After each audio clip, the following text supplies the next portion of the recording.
application and appeal in the matter of the case by application for OG and the Director of Legal Aid. Yes, Mr. Butler. Thank you, my lord. I appear with Ms Brown and Mr Chimmick for the appellants, my learned friends Sir James Eady, King's Counsel, Mr Bird and Mr Hall for the respondent. I hope the court has a core bundle, supplementary bundle and authorities bundle. Yesterday we sent through 3 additional documents to be added to the authorities. I think they may be on my lord's bench.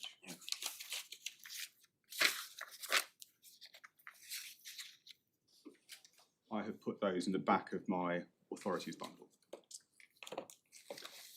Good. There's also an unagreed bundle of additional documents that the appellant applied to put in. I don't propose to rely on that material during the course of my submissions, but could I suggest that the justice report, which is on the value of legal representation in the Windrush Compensation Scheme, Yes. may provide useful context for this appeal. It builds on the preliminary research report which the judge referred to at paragraph 11 of his judgment. And it concludes in particular that lawyers are needed to identify errors of law in the initial decision-making process. I don't propose to say anything more about that. My lords, the appellant is a victim of the Windrush scandal.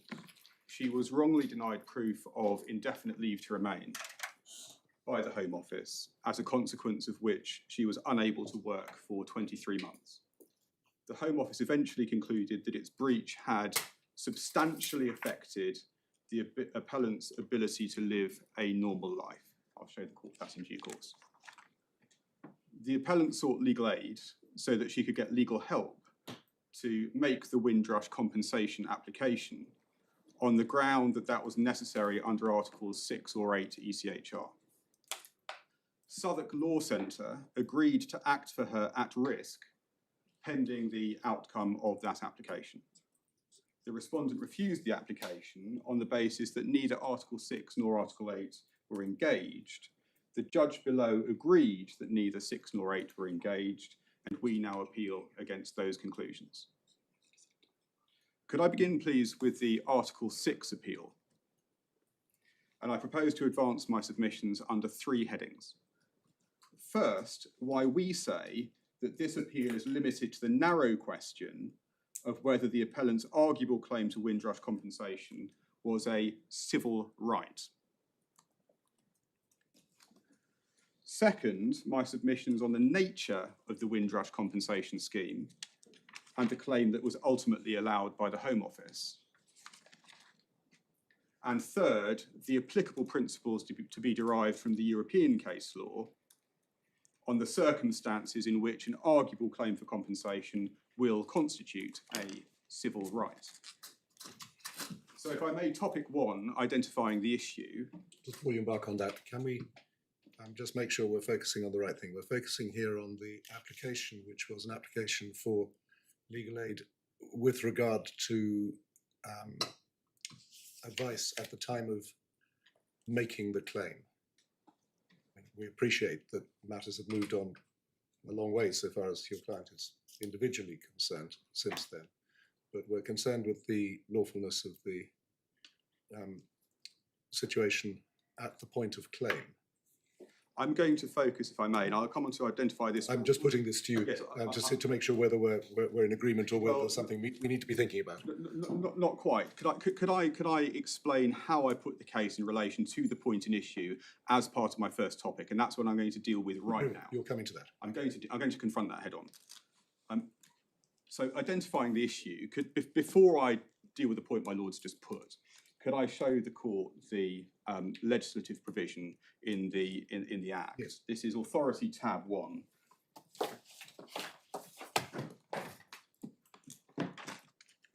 Page 19.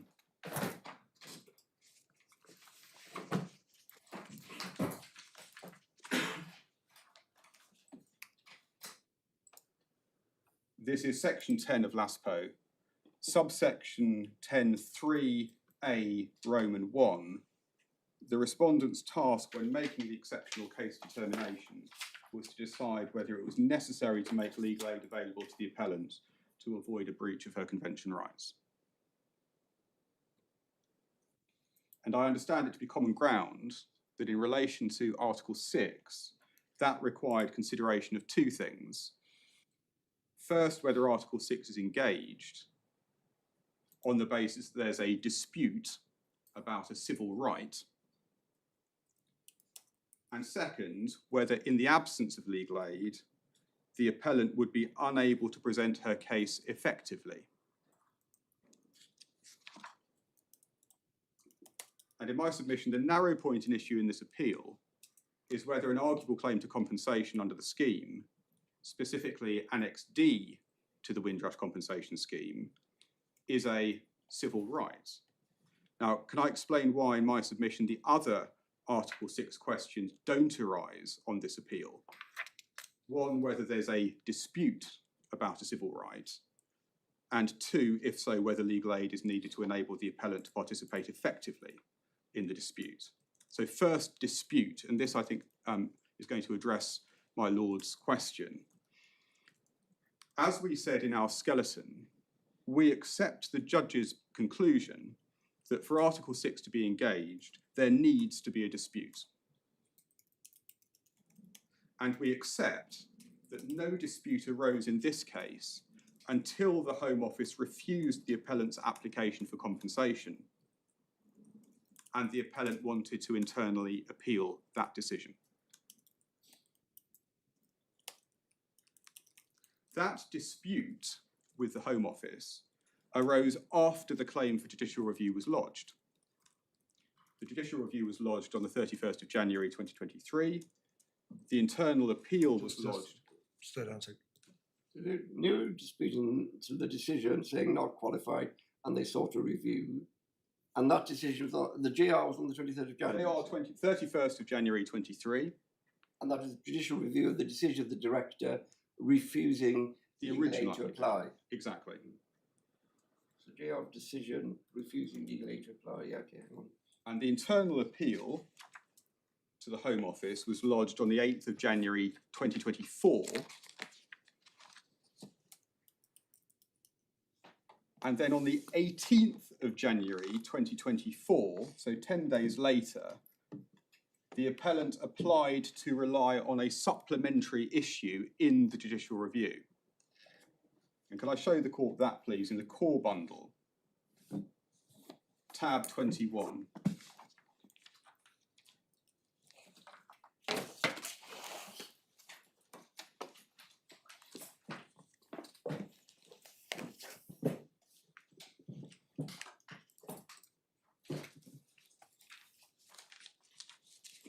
That was the application made within the claim for judicial review. And if we could look, please, at page 235.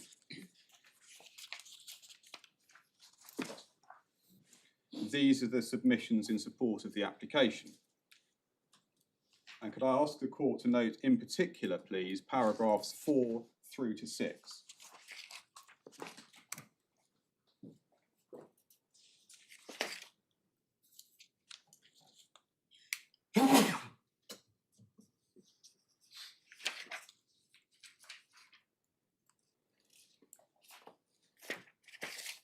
Can I just be clear that there was no application for legal aid to make the review in the appeal, and there was no decision by the director to refuse legal aid, although you would have expected her to refuse it because of the stance that she took. Correct. You haven't got a decision at the moment in relation to the review. Correct. Yeah.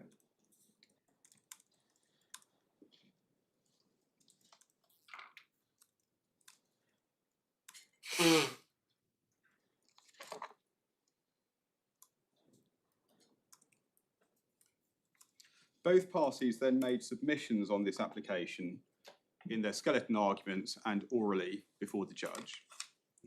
How did the judge address that? The only passage of the judgment that addresses it is paragraph 95. Now that's in the core bundle, tab 10, page 107.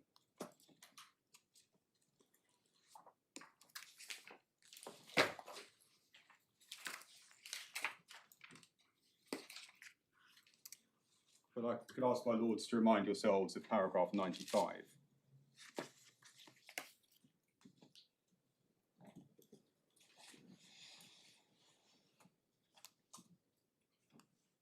So in my submission, the judge accepted that there was now a dispute. He referred to, quote, the fact that there is now a dispute.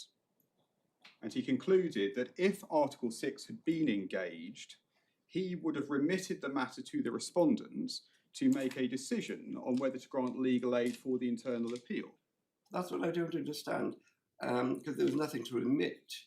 If the only judicial review claim was the decision to refuse legal aid for the application, and that wasn't quashed, then under the rules in Section 31, there isn't anything to remit. And through the rest of the judgment, he focuses solely on the decision of the director or the decision to review that decision. And there doesn't seem to be any decision granting the application. But even if he granted it, it's not a supplementary issue, it's a new decision.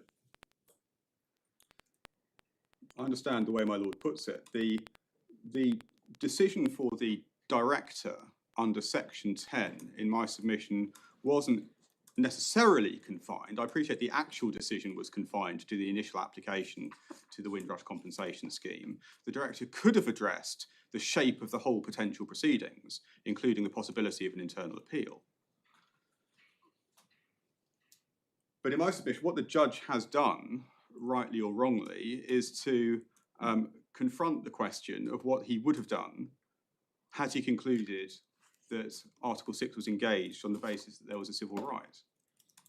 Now, whether that would have led to a finding and the claim being dismissed, or a declaration and the claim otherwise being dismissed, or something else, in my submission, it's open to me to pursue the appeal on this footing. There's no respondent's notice that's been filed to suggest that this part of the judgment was wrong.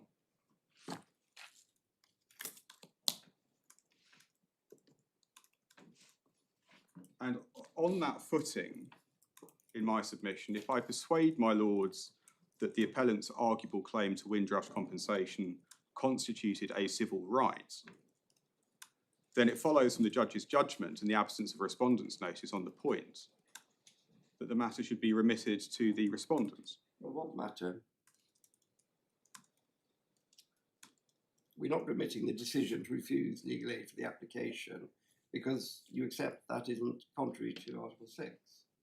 So what matter are we remitting?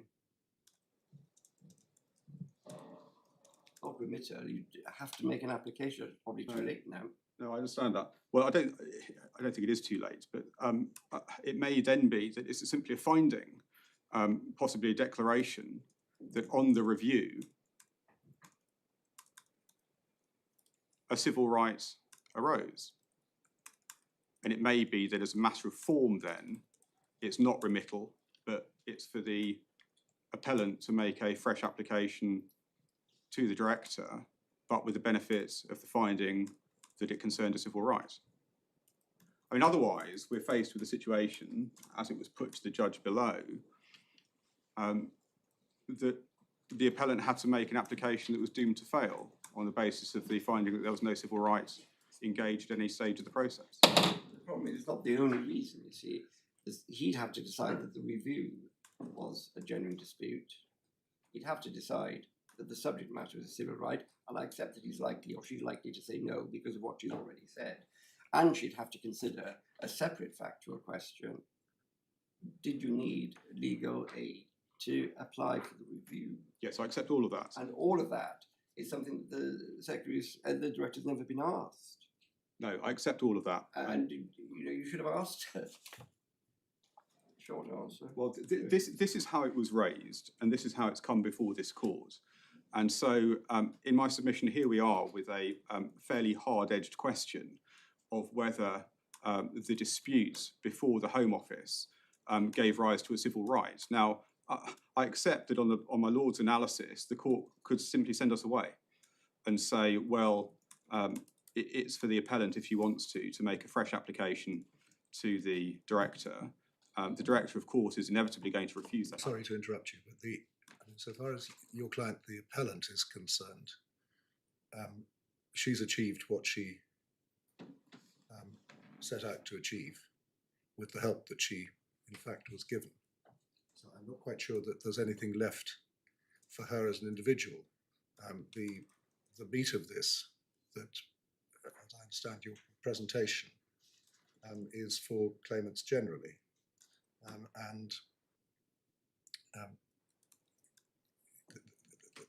What it means is I don't think we understand what we could be remitting in relation to this individual, because unfortunately, as often happens, at every stage of the argument, the court has been out of kilter with what was going on the ground. Yes. And so by now, there isn't anything left to argue about for this individual claimant, who was fortunate enough to have help of another kind. Yes. I don't understand that it's been argued, at least not in terms that I've registered, that you should, as you put it, simply be sent away. But we do have to keep very clearly in mind what it is, what decision is being said to be unlawful, and what issues could properly be decided, matters having reached the stage that they have reached. So I think this is a clarifying exercise. It's not it's not a sending us away exercise. It's not a pushback exercise. We just need to understand what is properly before us, bearing in mind where the individual claimant has ended up. Yes. Well, so remitter doesn't really seem to be on any radar, because even if we were to forgive me, but as it were, morph the application into the review decision, and you took us to the judge's remark about that, even if we were to do that, we've still reached the point where there's nothing to remit in this individual case. Well, because you can't get legal aid after the fact. Well, if the decision were quashed and remade, the question would arise whether the director would need to do it on the footing of, on the proviso. I've never known it to happen, as it were, that you do the work and then sometime later you go back and you then get a certificate to do it. Oh no, well that does happen, and that happened in the Gadanovichian case. Okay, well so that was the basis on which this appeal had been founded. But I entirely accept the point that my lord is putting to me, that there isn't an application for legal aid in respect to the review decision which can be remitted. I do understand. And you accept that the decision to refuse legal aid for making the application was not incompatible with Article 6, as I understand it, because I thought you'd accepted that one of the three requirements necessary for a finding of incompatibility, a dispute, is not present. Yes, I accept that, my lord. And so the exercise that this court would then be engaged in is in determining whether the director, although the decision was, the outcome was lawful on the basis of absence of disputes, committed an error of law in concluding that there was no civil right. So what we'd have to decide in a human rights claim is whether refusal was incompatible with Article 6, because we decided it's not a procedural Wensbury rationality test. We've got to ask whether it was necessary to grant legal aid to avoid a failure. There are three things we could decide. One, no dispute, end of the matter, appeal lost. Or we could say, no dispute, you're going to lose the appeal, but we could express the view that if there had been a dispute, would this be a dispute about a civil right? But thirdly, if we are looking at the decision of the director, she did express the view that there was sufficient legal assistance or assistance available, and we'd have to look at that. I understand that she didn't in the review decision, but we would have to look at that. Yes. My lord, I don't necessarily accept that the only option for this court is to decide whether there was a breach of the convention right, because if one looks at the exercise that was undertaken by the High Court and the Court of Appeal in the Gadanovichian cases, in some cases the court decided for itself that there would be a breach of the convention right in not granting legal aid. In others, the court preferred to find that there was an error in the director's approach and remitted the matter to the director. We're not in that territory. We've just established remit. No, but I was addressing the proposition that my lord put to me, that the court's task would always be deciding whether or not a convention right was breached. But the exercise then on this approach in my submission would be for the court to decide whether, notwithstanding the director's ultimate conclusion was correct. Nevertheless, there was an error in concluding that there was no civil right. And as my Lord, Lord Justice Jackson indicated, that is going to be a value, if not a practical value to the appellant, then the value to others seeking legal aid to bring internal appeals under the Windrush Compensation Scheme. So what I've written down is the court to decide whether, notwithstanding the ultimate conclusion that there's no breach is correct, there was an error in the analysis about the nature of a civil right. Yes.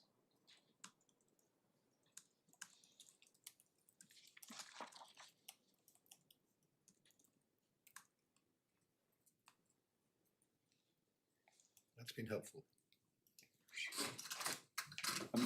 I think that then cuts straight through to the end of what I was proposing to say on my topic 1 and takes me to topic 2, which is the nature of the compensation claim. And could I begin, please, by showing the court the Windrush Compensation Scheme Expenditure Act, which is at tab 2 of the authorities.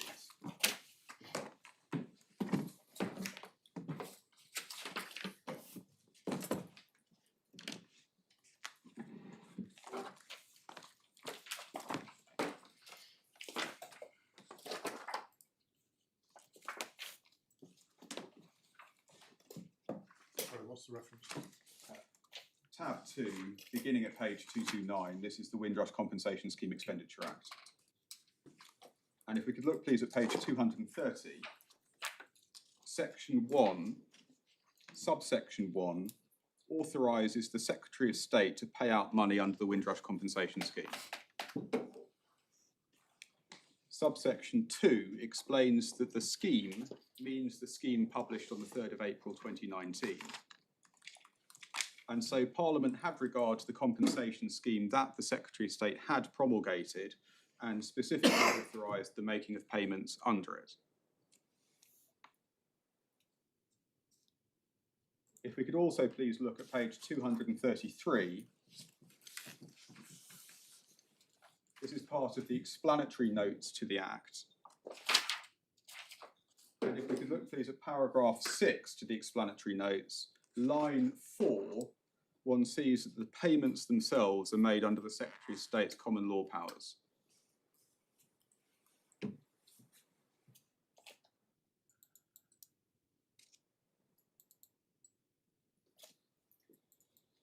Can I then please show you the compensation scheme,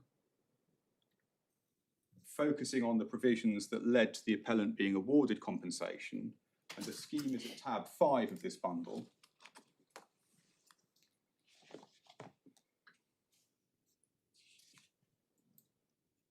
And if we could look, please, at page 265.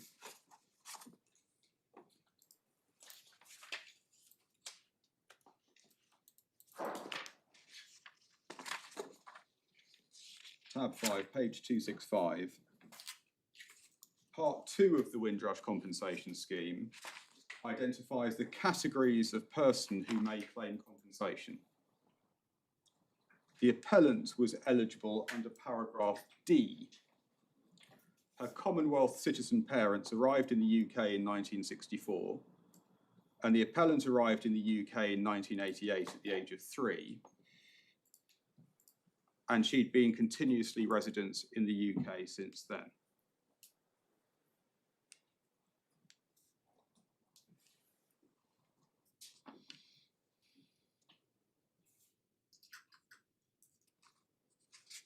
Then page 268, if I may. Part 3 of the scheme identifies the redress that's available. Paragraph 3.1, if an award is made, and only if an award is made, will the Home Office issue an apology. And then paragraphs 3.2 through to 3.10 summarise the heads of compensation that are available under the annexes to the scheme. In this case, an award was made under annexes D and H. Annex D begins at page 291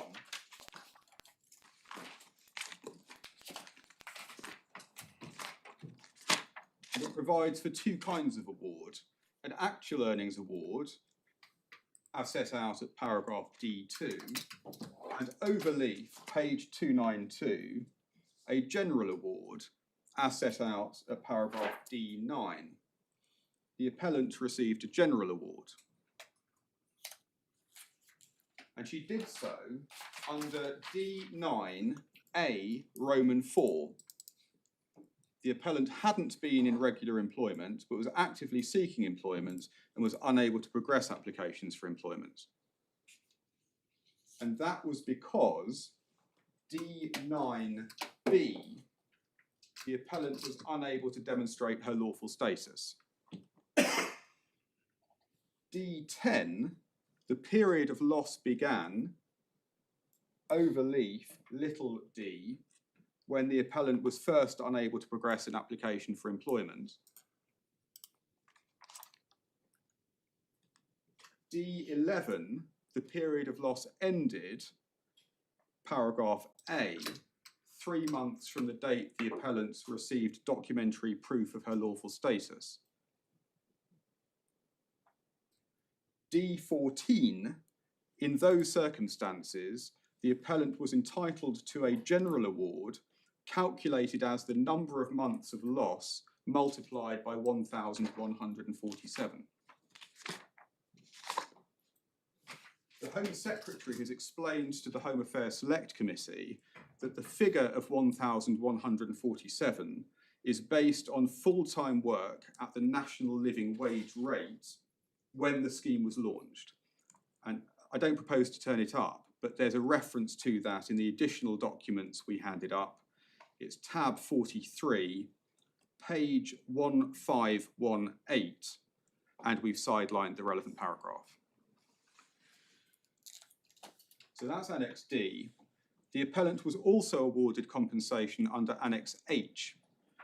That's at page 303.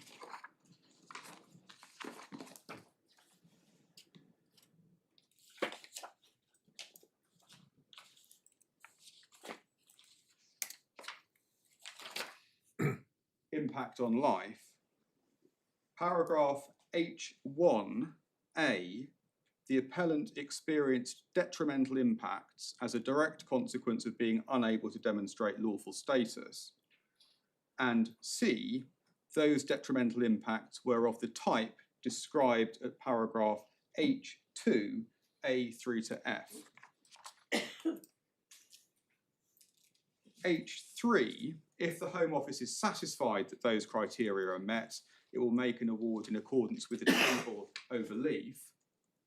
And then overleaf, page 304, the appellant was found to fall within level 3. Ability to live a relatively normal life was substantially affected. More than one area of the claimant's life may have been affected, and the overall impacts were significant. And that gave a tariff sum of £40,000. That's what I'll propose to show you in the scheme. Could I please then show you the internal appeal decision in this case? That's in the supplementary bundle.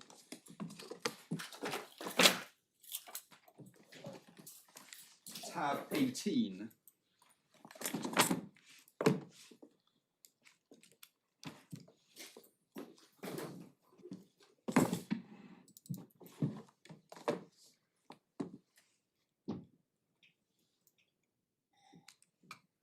And if you could please look at page 173. Under the heading Jardine Motors Group and Artisan People, the reviewer concluded that the appellant was unable to get employment at those companies because she was unable to demonstrate lawful status. Second paragraph under that heading, the reviewer applied paragraph D9 Roman 4. Below that, the period of loss started on the 25th of August 2017 when Jardine Motors asked for proof of right to work and ended on the 6th of July 2019, 3 months after the Home Office issued a status document. That gave 23 months, multiplied by 1,147, less the sum of £976.60 that the appellant had been able to earn in that period, and that gave £25,404.40. So that was the Annex D award that was made. Where's the total amount? One sees it in the table on page 173, far right, 25,404.40.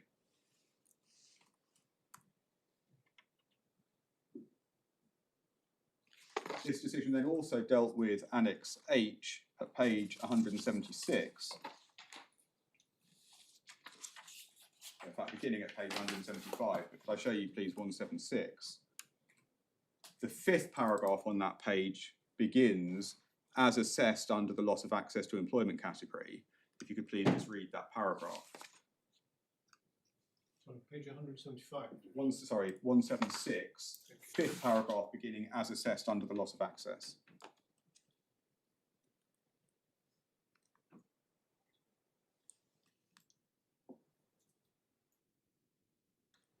And one sees below that paragraph then that led to an Annex H award of £40,000.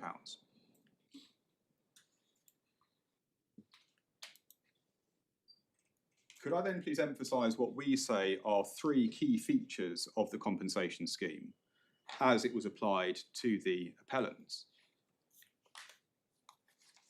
First, under Annex D, the Home Office reviewer had to ask one core question. On the balance of probabilities, was the appellant unable to progress an employment application for want of proof of status?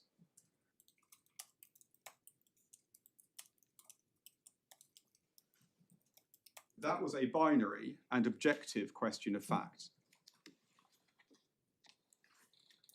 If that was answered affirmatively, then the amount of compensation was arithmetically spelt out by the scheme rules.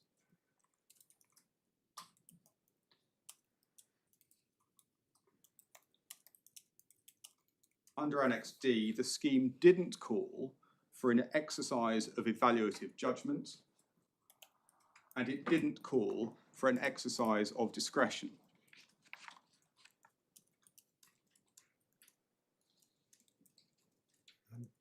It may not matter, but isn't there an evaluative judgment as to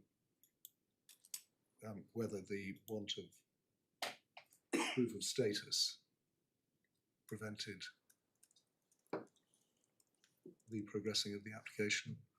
Or is that just a yes/no? It's a yes/no in my submission. It's a factual question of causation.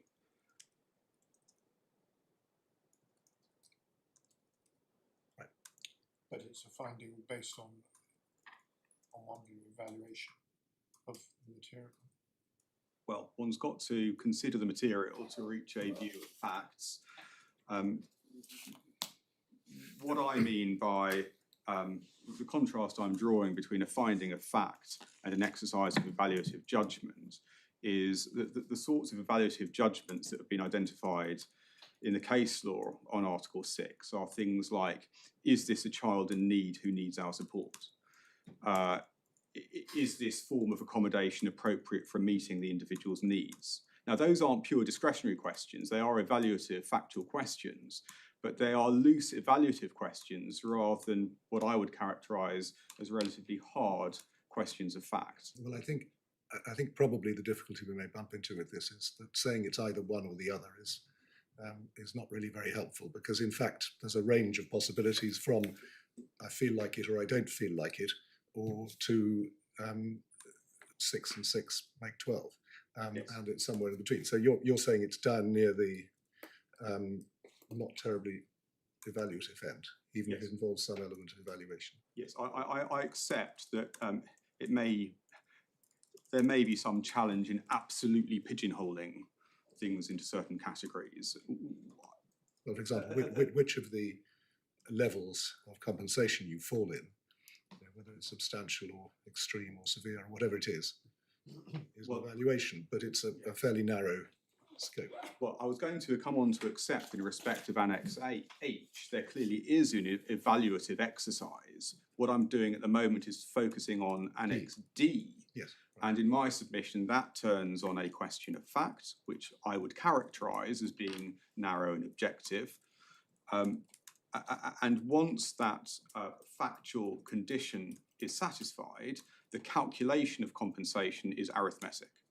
And to take an example that you would say proves it, if you have the putative employer in front of you, and he says, well, I didn't give her the job, she didn't have a immigration status, you would know. If he said, I had a bad reference from her last employer, I wouldn't have employed her anyway. You know. Yes. If he says, well, she didn't have immigration status, and I'd heard rumours she wasn't a good employee, then it may be difficult to decide whether it's causative. But you're not making an evaluation. No, it's a You're finding of saying fact. what ultimately was the thing that led to her not being able to turn up at work on Monday. Yes, there is a right and a wrong answer to that question. It may be a difficult question, Exactly. but it is a right or wrong answer. Exactly. And so, in my submission, this part, the Annex D part of the appellant's claim, was for a pecuniary payment flowing from specific rules, if I could preempt the Strasbourg formulation.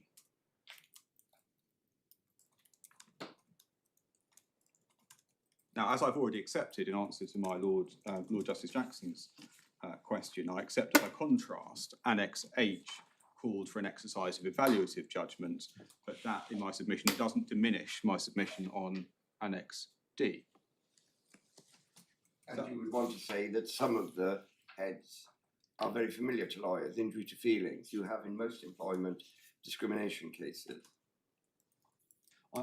I've sought to set myself a relatively modest target, which is simply to show that at least parts of the appellant's claim for compensation gave rise to a civil right, and I'm seeking to do no more than that.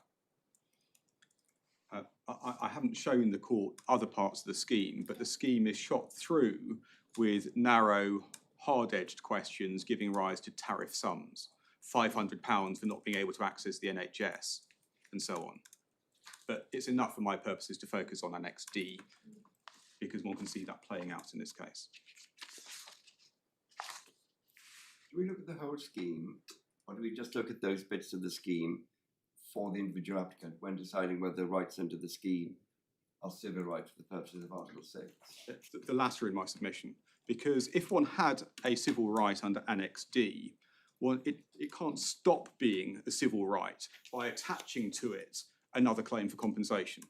Just as, and I was trying to think of an analogy for this, when one applies for housing benefit, or whatever the modern equivalent is called under universal credit, that, under the Strasbourg case law, almost certainly constitutes a civil right, an arguable claim to the housing benefits. But of course, local housing authorities can also give you additional discretionary assistance.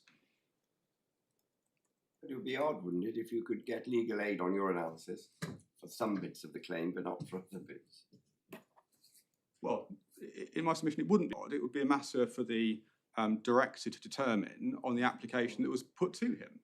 And one application, an application for legal assistance to pursue an internal appeal against a refusal of an Annex D award, might engage Article 6, whereas by contrast, a claim for a discretionary award under Annex I, which I'm going to come on to in a moment, wouldn't. But anyway, that was my first of my 3 points. My second point is that once the Annex D criteria were satisfied, the appellant had an entitlement to payment under the terms of the scheme. Paragraph D14 that we saw provides that if the criteria are satisfied, a general award will be made. Now, as we'll see when we get to the case of Voss against Poland, whether there's a civil right doesn't depend on the domestic law view of whether the right is enforceable in a court. But whether or not Voss is right on that point, the Windrush scheme is enforceable, in my submission, as a matter of public law in the administrative court.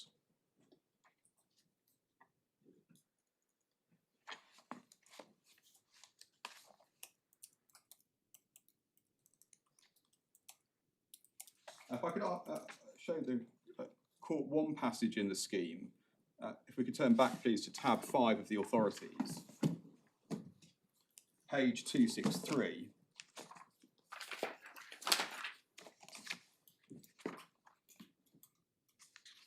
paragraph 1.4 of the scheme records that compensation is paid voluntarily.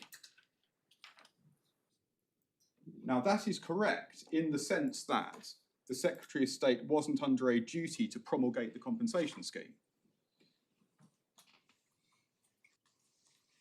But that doesn't alter the fact in my submission that under the terms of the scheme, if the Annex D criteria are satisfied, then the individual is entitled to payment. And that's on the basis of having created a reasonable expectation. It's on the basis of the public law principle that public authorities are obliged to comply with their policies unless they identify good reasons to depart. I haven't turned that up. It's the case is in the authorities bundle. It's well known. Mandalia. No, you don't. Okay. I'm sorry, the reference that you gave to the scheme a moment ago, what was page? The reference I gave to the scheme was page 263, paragraph 1.4. Now, I accepted a moment ago that there are parts of the scheme that are discretionary. Could I show the court one particular example of that? At page 306.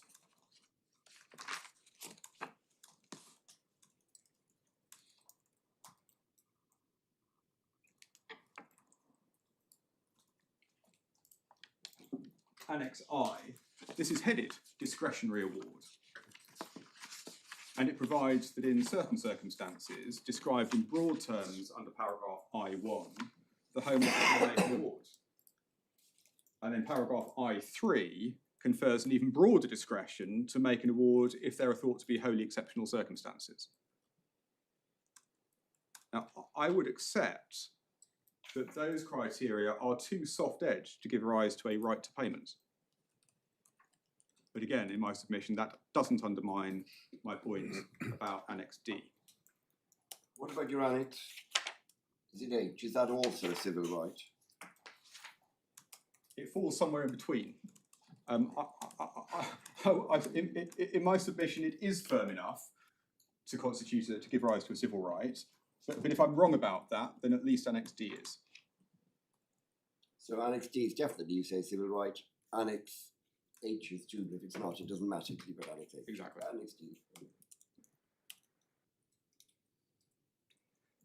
My third of the 3 points is that it's significant to note what the appellant was being compensated for.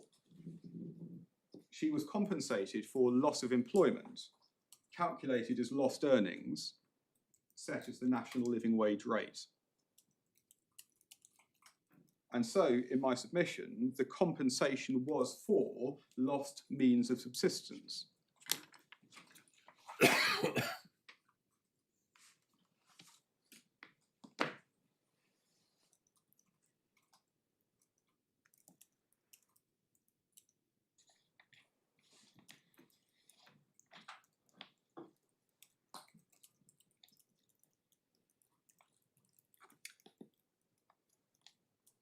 I'm just wondering why you, I mean, I know there is law about this, but I'm wondering why you concede I. Well, this is a scheme which gives rise to the right to compensation, and I is simply a catch-all for things that haven't been found a place in previous annexes. Yes. Perhaps I'm going too far in making the concession. Perhaps I put it on this basis that if parts of the scheme were thought not to constitute a civil right, then Annex I would be it, but it can be contrasted with the terms of Annex D. I have some difficulty in chopping up schemes of this sort. That the whole scheme is designed to be a coherent whole. There are bound to be places at which it is more in focus before you even start to work out the individual claim. And there are bound to be areas where there's a penumbra to prevent unjust outcomes simply because somebody didn't fall within the wording of a particular claim. But anyhow, it's your appeal, but there it is.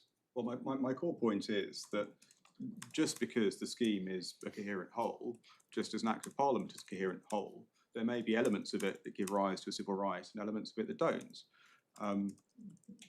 What I've sought to do is draw a contrast between parts of the scheme that are, in my characterisation, narrow and hard-edged, for example, NXD, and those that are less so. Yes. Well, it depends upon whether civil rights have got to be narrow and hard-edged, Yes. or whether they're a more sophisticated concept than that. All right. Well, can I attempt now to embark on the analysis of the case law that I hope will provide an answer to my Lord's question? Well, I did. I caveated what I said by saying I appreciate where you're coming from, but Before you do that, if you look at the rest of the scheme, 6 talks about making a claim for an award, and 7 is the determination of the claim. It simply happens that the award is broken down into different elements. So it may be a right to an award comprised of different bits, the calculation for detention, loss of earnings, and so on. So that may support the suggestion that it's one scheme and its rights under the scheme to an award. Well, I accept that. So I accept it's a coherent scheme. I accept that it's an application for an award, but it's perfectly open to an applicant to say, I would like an award under Annex D only, please.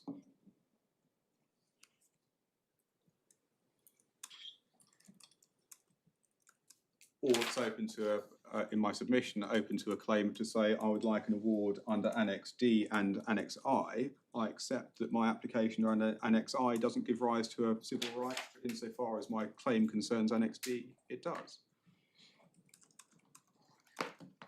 well, yes. Anyway. We have to reach a coherent legal analysis of this and what the claimant says. Yes. Of course, my concession may go too far. All right. I'm putting my case on the footing of what actually happens to the appellants, particularly in respect of Annex D. So topic 3, what does the European case law say? Now the key cases for our purposes are those dealing directly with compensation schemes. But can I begin please with the cases about pecuniary welfare benefits, more generally, particularly the cases of Salesi and Minito, because those are the cases that the European Court said it was following in the compensation cases. And could I begin please with Salesi, which is Authority tab 12.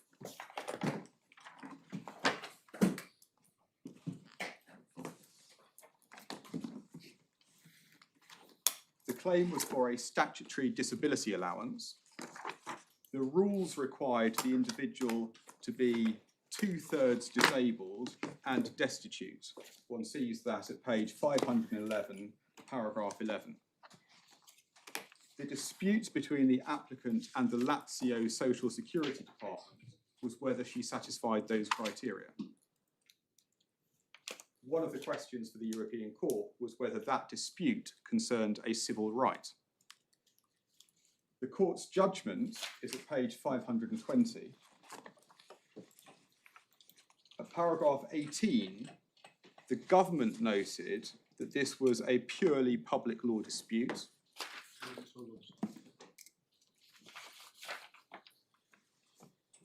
I'm sorry to be so slow.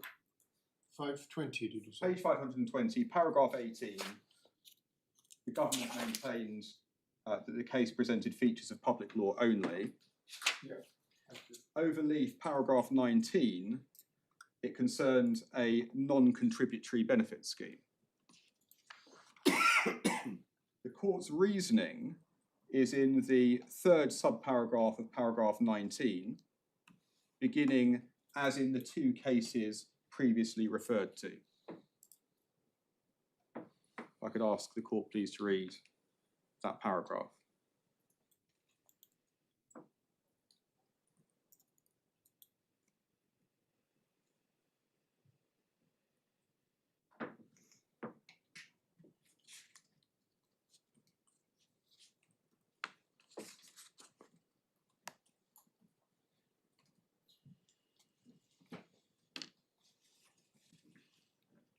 I'm very sorry, but I read this before and I don't understand the dichotomy that's being put. On the one hand is acting relations with the administrative authorities as such, acting in the exercise of discretionary powers, and on the other, she suffers an interference with her means of subsistence. Why isn't it both? The distinction that's being drawn is between specific rules and broad discretionary powers in my submission.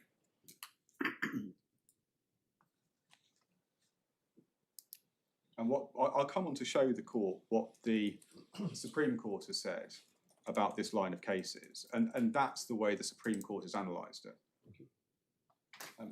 While we're on this authority, could I please show you the opinion of one of the members of the Commission, which is at page 516.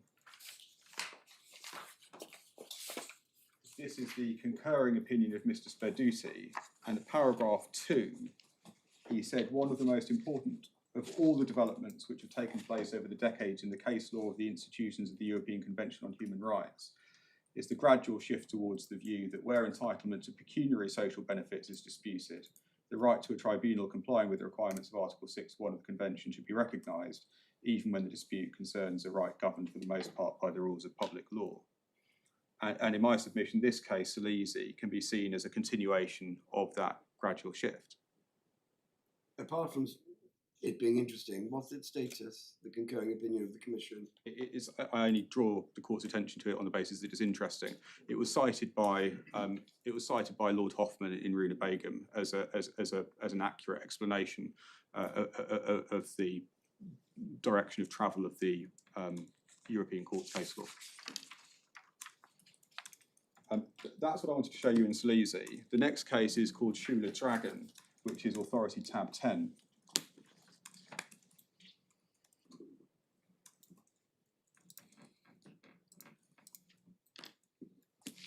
This was decided 4 months after Salesi. It concerned a disability pension. And if you could please look at page 458.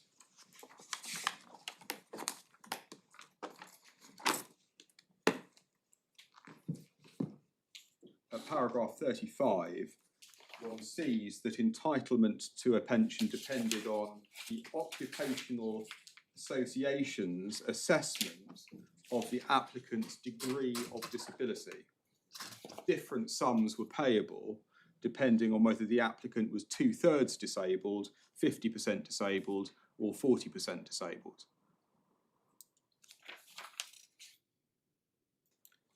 And then if we could look please at page 476.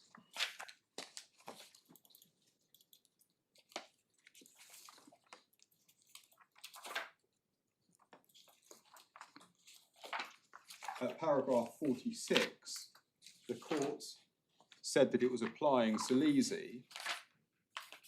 Sorry, my 476 is Schuler. Minito in my bundle starts at Sorry, I'm 525. showing the court Schuler. I'm not showing the court I Benito. thought you said Minito. No, well, if I did, I misspoke. I was intending to show the Minito, court but it's Schuler. Schuler, which was decided 4 months after Salesi. So paragraph 46 on page 476, the court applied Salesi. And if one looks over leaf, page 477, third line on that page, beginning the most important of these considerations, one sees that the court used the same formulation as in Salesi. So the most important of these, and what it's talking about as considerations, lies in the fact that despite the public law features pointed out by the government, the applicant wasn't only affected in her relations with the administrative authorities as such, but also suffered an interference with her means of subsistence. She was claiming an individual economic right flowing from specific rules laid down in the federal statute. Don't suggest that casts any further light on what the court meant, but that's the formulation. What I would observe is that the European Court regarded a rule requiring an assessment of the percentage of disability as constituting a specific rule.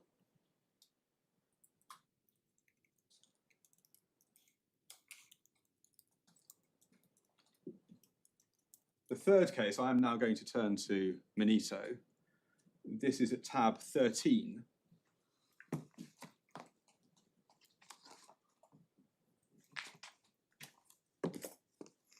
this was decided 7 years after Salesi and Schuler.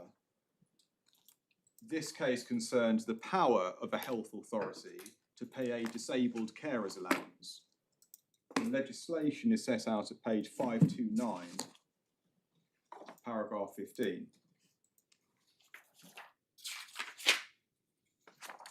Local public health services authorised to grant an allowance to families to provide direct care for persons suffering from disabilities. The applicant arguably had a legitimate expectation to the allowance because it had been paid for 2 months before the health authority stopped paying it. And on that basis, the court concluded that he had an arguable right to payment. One sees that at page 533. If the court would please read paragraph 27.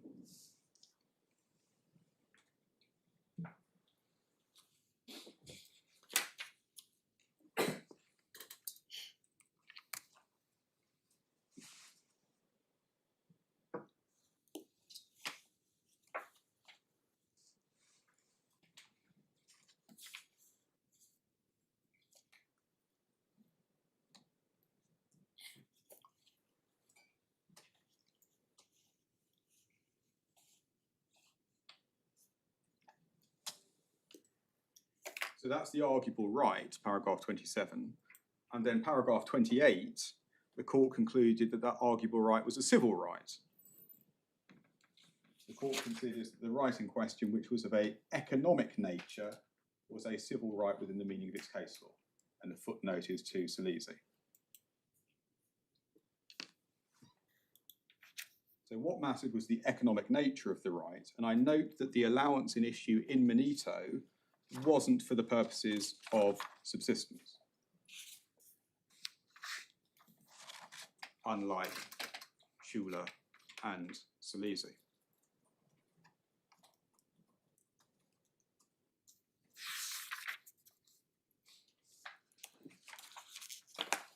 Now, the Supreme Court, as I indicated earlier, has given a number of judgments which help explain the core features of the Salesi line of case law.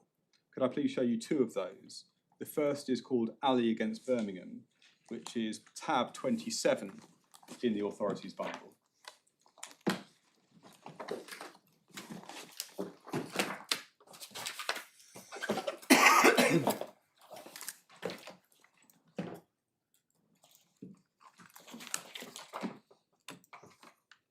The case was about the statutory duty of local housing authorities to provide appropriate accommodation in certain circumstances.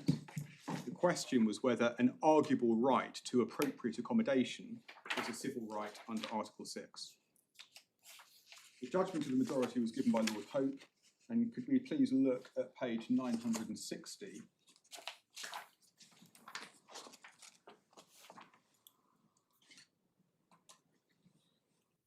In the section of the judgment beginning at paragraph 34, Lord Hope summarised the case law up to 2003.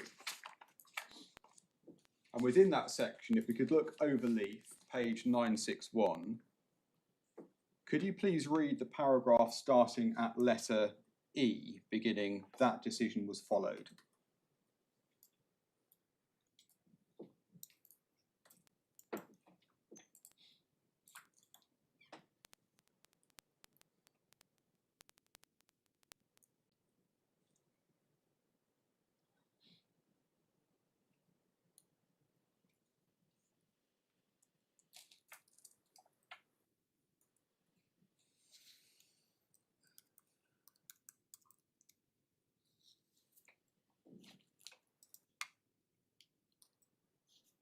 So Lord Hope identified an important feature of the Salesi line of authority, that the amount of the benefit wasn't in the discretion of the authority.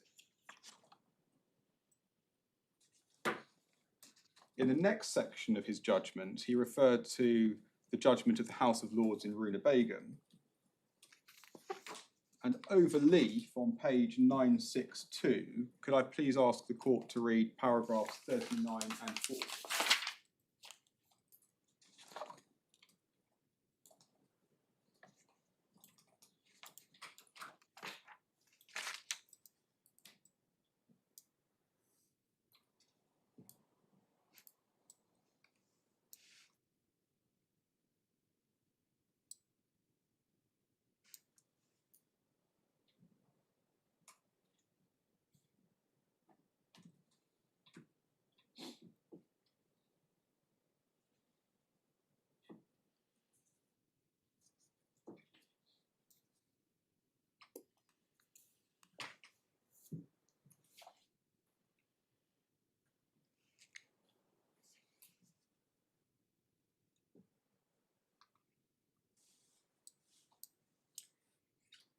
The next section of the judgment, heading being just above paragraph 41, then addresses the case law after Runebagen.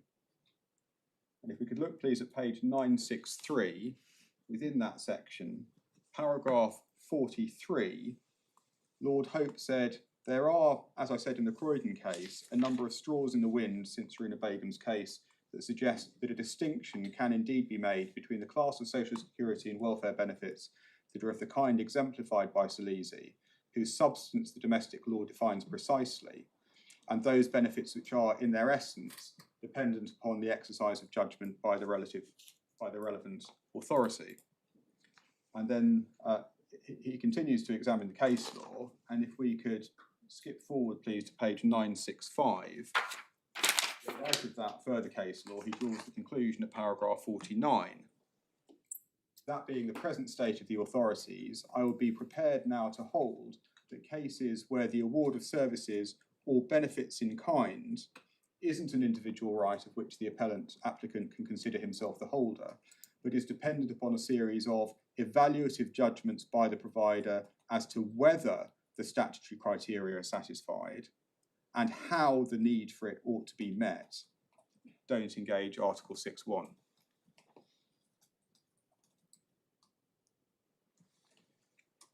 Could I also please pick up another point from this judgment? We saw at page 962, paragraph 41 onwards, that Lord Hope identified developments since the case of Runebagen.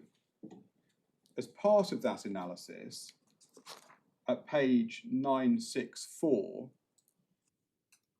paragraphs 45 and 46, he referred to the Italian interns case that I'm going to come on to in a little while.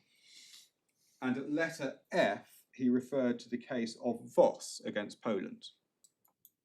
And I'd simply ask my lords to note that Lord Hope didn't appear to regard those cases as inconsistent with the Salesi line of case law.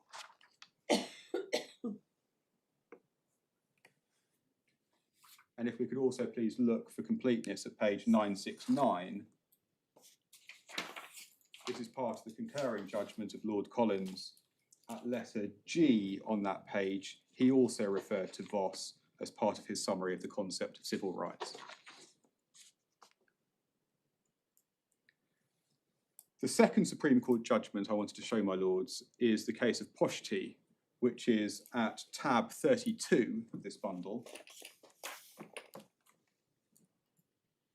The backdrop to this was that Ali against Birmingham went to the European Court, which disagreed with the Supreme Court and concluded that the arguable claim to accommodation was a civil right.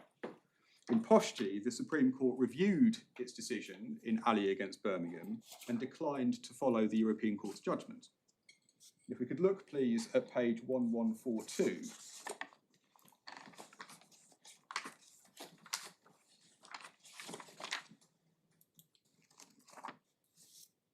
Paragraph 35 is part of Lord Conworth's judgment, which was the only judgment given. He noted that the European Court had concluded that the degree of discretion under the Housing Act was analogous to the discretion in the Schuler case. He disagreed, noting, if we look 2 lines below letter E, that in the Swiss case, once that level of incapacity was established, that is the 66.66%, the financial entitlement followed as a matter of right, not discretion. That's the way Lord Conworth characterised it, whereas that wasn't the case under the Housing Act.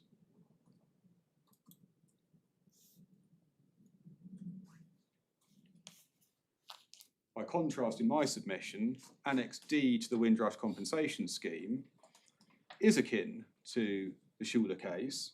Once the factual question is resolved in the applicant's favour, a particular financial entitlement follows.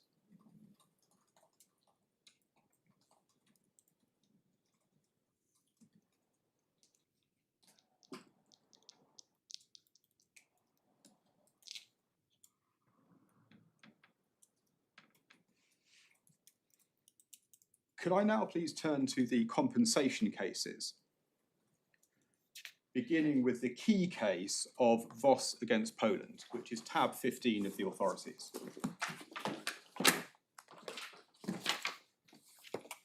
Are you describing the previous ones as benefit cases?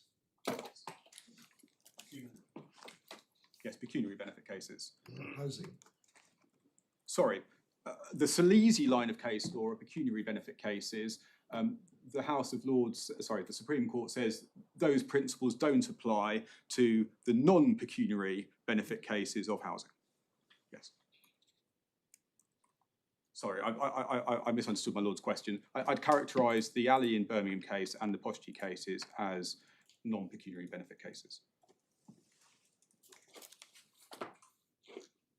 Voss in Poland, tab 15 of the authorities.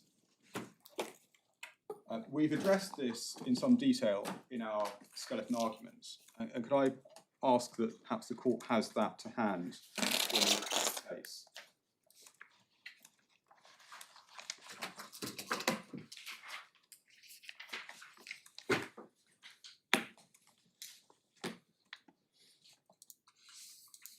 It's dealt with at bundle page 24 of the skeleton.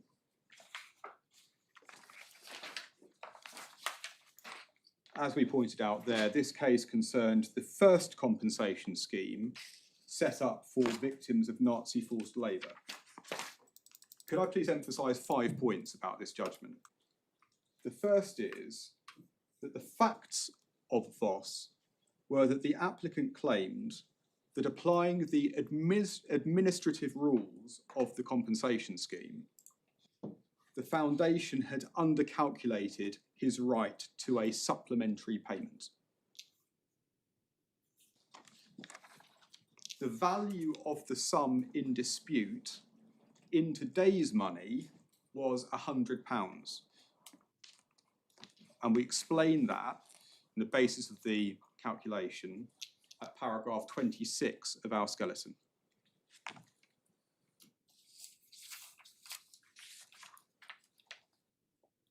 Second, can I identify the dispute between the applicant and the board of the foundation? Under the compensation scheme, an applicant could only be compensated for forced labour conducted when over the age of 16 if he'd been deported to the territory of the Third Reich. And for your reference, that rule is set out at page 561, paragraph 25.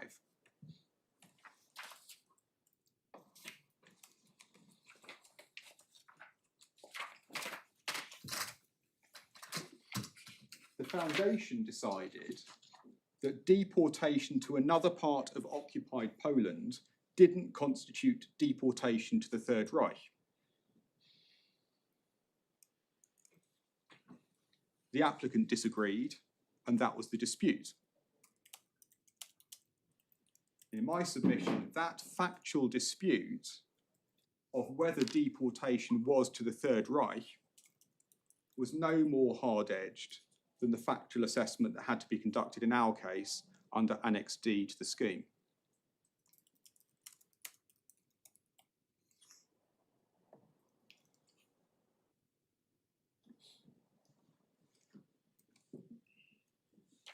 My third point is if we could look, please, at page 572.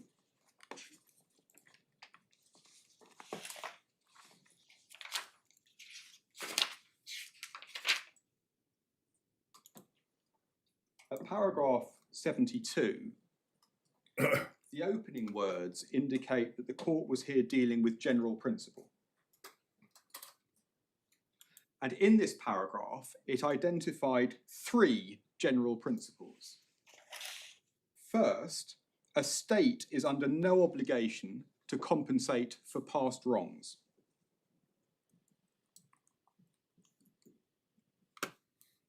Second line.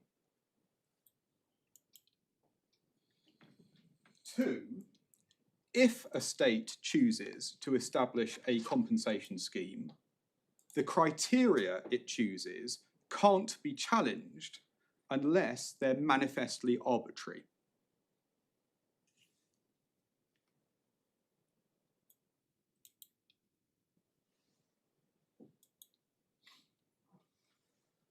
and 3, last 5 lines of paragraph 72. By contrast, if a state chooses to establish a compensation scheme, then regardless of the nature of the benefits, those are the words of the European Court, an issue of compliance with the rules of the scheme may engage Article 6.1.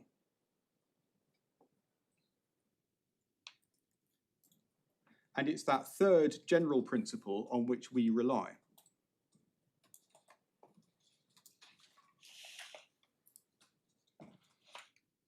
And where does that come from, or did that emerge with Voss, the last of the 3? It emerges from Voss. So in that respect, it's new. Yes.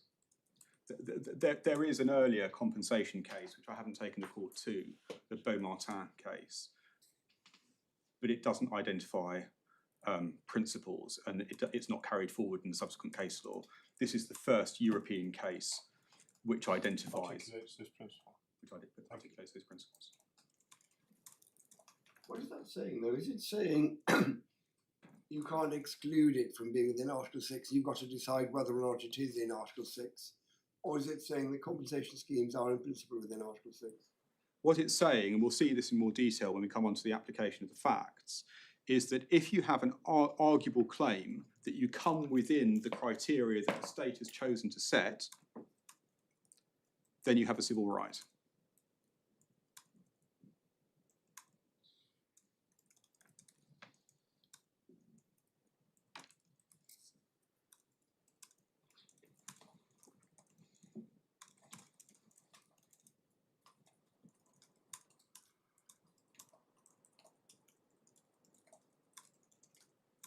My fourth point is that, as I've already indicated, the compensation scheme rules in Voss were administrative rules. They weren't set down in legislation. And one sees that at page 563.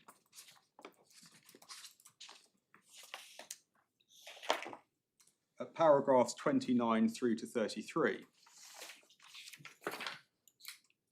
The foundation was established under a Foundations Act by the head of the Cabinet Office by drafting and registering the Foundation Statute. The Foundation Statute was an administrative instrument, not legislation. Applications for compensation were then assessed under that internal statute and the Foundation's internal regulations.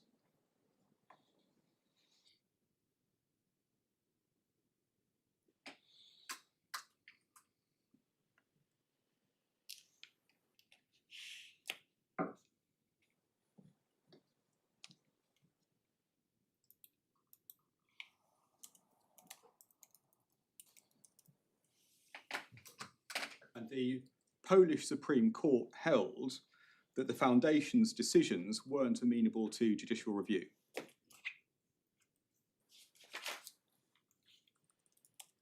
Now, the European Court held that it didn't matter that the right to compensation was governed by administrative rules. And one sees that at page 573.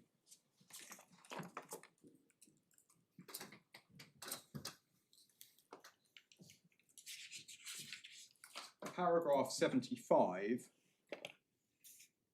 6th line, there is a sentence, the court held that those regulations. Now, the reason this is in the past tense is because it's referring to the admissibility decision, and then at the end of this passage it says, we endorse what we said in the admissibility decision.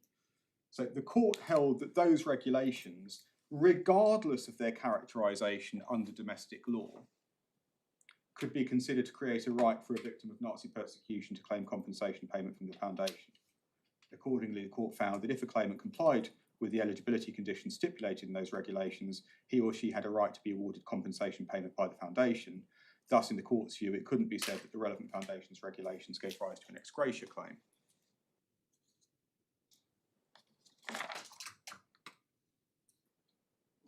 In my submission, the basis for compensation in Voss, the nature of the scheme was analogous to the Windrush Compensation Scheme. Now, I accept that the foundation was in Voss was established under a Foundations Act, which was legislation, whereas the Home Secretary is appointed under the royal prerogative. But in my submission, that difference is immaterial. Whether an arguable... Status of the rules of the scheme? The rules of this scheme in the UK or in Poland? Prerogative. The Windrush scheme, are they prerogative or what? Well, as we saw in the explanatory notes to the Act, they were characterised as the exercise of a common law power to make payments. The payments are, and the rules are, an exercise of common law power, just as I could decide to give money to charities, I can set up rules to say which ones. The Home Office can exercise analogous common law powers. They need funding, and that's what's been provided by Parliament. But it's the exercise of common law powers by a public official. In my submission, yes. Yeah. But the comparison I'm drawing at the moment is between the body that's doing the awarding and the difference I'm identifying is that the body doing the awarding in Poland was the foundation, which was established under a Foundations Act. By contrast, the person doing the awarding in the UK is the Secretary of State, who's appointed under royal prerogative. That's the only distinction. And in my submission, whether an arguable claim to payment under Annex D is a civil right can't depend on whether the scheme is administered by the Home Secretary or by a charity established under the Charities Act. If anything, one would expect a Secretary of State to be exercising state functions more than one would expect a charity to be doing so. That's my fourth point. My fifth point is if we could look, please, at paragraph 76 on page 573. The court held here that an arguable right to payment under the scheme was civil in character. So this is the application of the third general principle. If the court would please read that paragraph.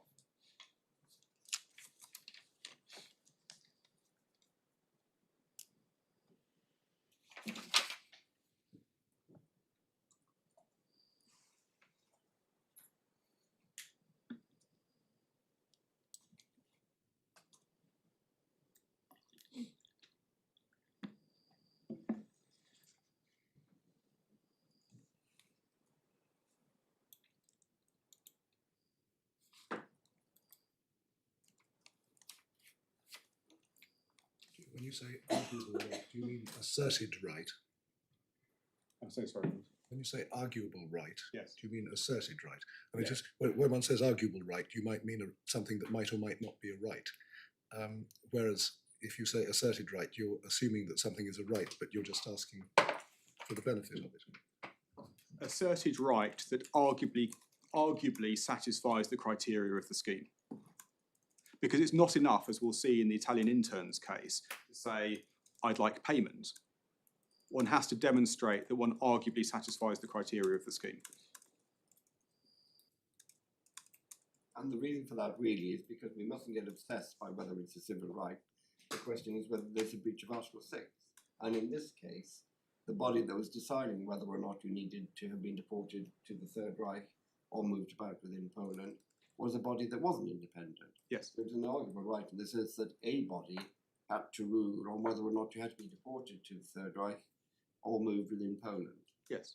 So So, that's like arguable, I think, isn't it? well, no, I think it was arguable on the basis that there was legitimately an argument to be had. Yes, whether and being somebody would have to decide that. He might ultimately find, if it went to a court, they might say, no, you do have to Yes. have gone to the Third Reich. So you don't have to win. No. But you have to have something that has to be determined. Yes, and I'll show the court in a moment. When one gets to the Italian intern's case, it was quite clear that the Italian interns fell entirely outside of the scheme. And because there was no arguable claim to satisfy the criteria, there was no civil right. That's the distinction. I was only intervening to make sure that every time somebody says arguable right, we inspect what is actually Yes. meant by that use of the shorthand. Yes. Thank you, my lord. Could I note that in footnote 30, within this passage, the court referred to its previous judgments in Salesi and Manito. Now, in paragraph 76, although the court repeated the Salesi formulation of an interference with the applicant's means of subsistence, that has to be understood in my submission in the context of two matters. One, that this was a one-off payment worth £100 in today's money. And two, that the Polish government had submitted that the claim to payment wasn't a civil right because the payment was incidental in nature and symbolic rather than of real economic value. And one sees that submission by the Polish government at page 570, paragraph 62, last sentence.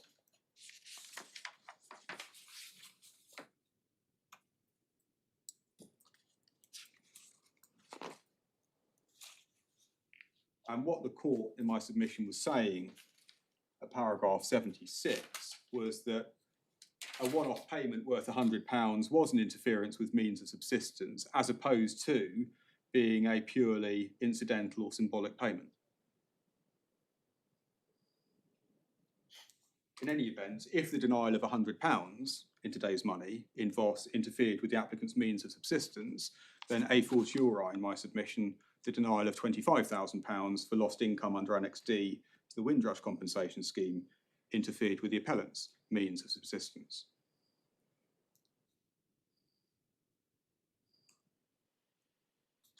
Now, if I could show you how the judge below addressed VOS. Are we still on the 5th? That was the end of my 5th point. So we're now on 6. We are now moving away from my 5 points to look at what the judge below said. Okay, I thought it was more than 5. Thanks so much. The judgment below is in the core bundle at tab 10.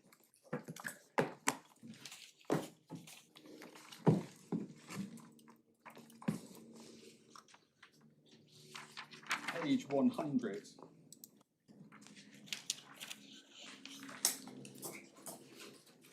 Paragraph 60. The judge said that an important part of the European Court's conclusion in VOS was that the foundation was a creature of statute. For the reasons that I've already submitted, in my submission that's wrong. It wasn't an important part of the decision.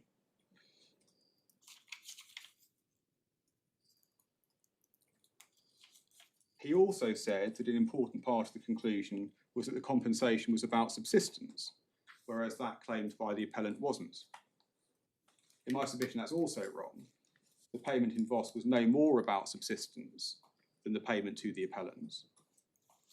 Indeed, as I've submitted, the payment under Annex D was for loss of subsistence, whereas the payment in VOS wasn't.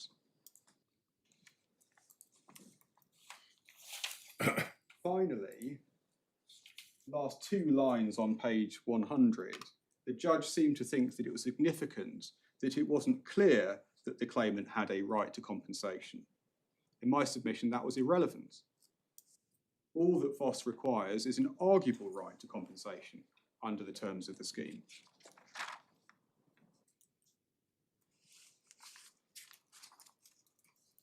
And then over leaf, at paragraph 61, the judge accepted the respondent's submission that VOS is an outlier. Before this court, the respondent goes further and through its respondent's notice submits that VOS was wrongly decided. In light of that, could I please show you the subsequent decisions of the European Court, which, in my submission, show that it regards VOS as being good law. And the first of those decisions is the Italian interns case, which is back in the authorities bundle at tab 18.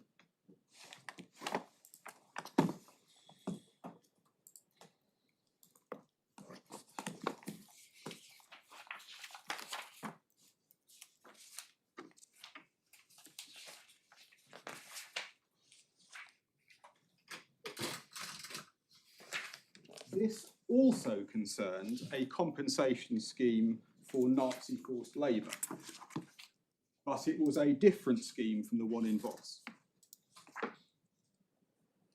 And the starting point is that the German Parliament enacted the German Foundations Act, which identified categories of person who would be compensated for Nazi forced labour.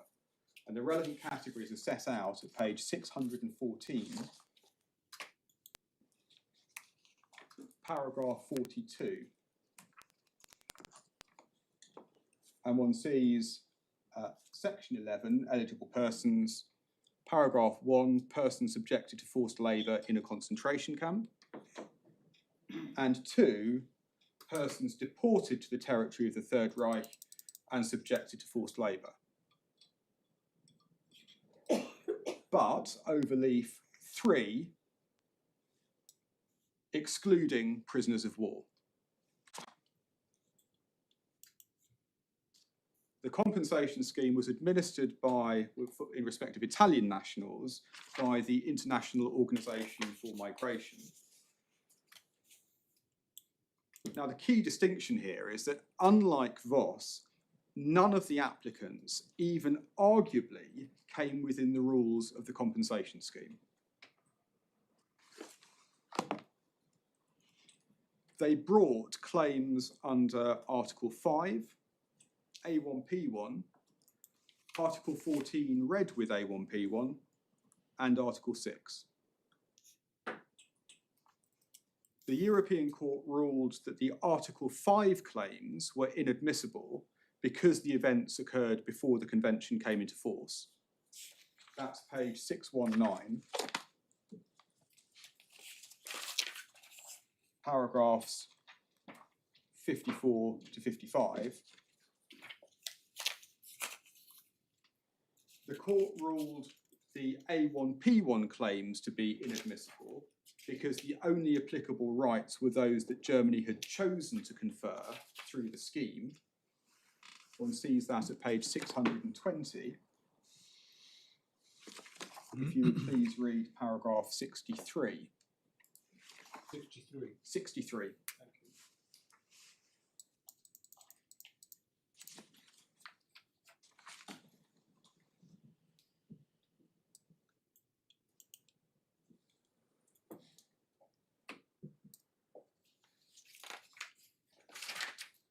That was an application of the first general principle in Voss paragraph 72 that I showed you. The court also ruled that the complaints under Article 14, read with A1P1, were inadmissible. At page 622, paragraph 76, the court referred to the case of Steck and the principle that if the state chooses to establish a benefit scheme, it must do so compatibly with Article 14. But it then distinguished Steck for the reasons which are set out at paragraphs 77 and 78. If you could please read those two paragraphs.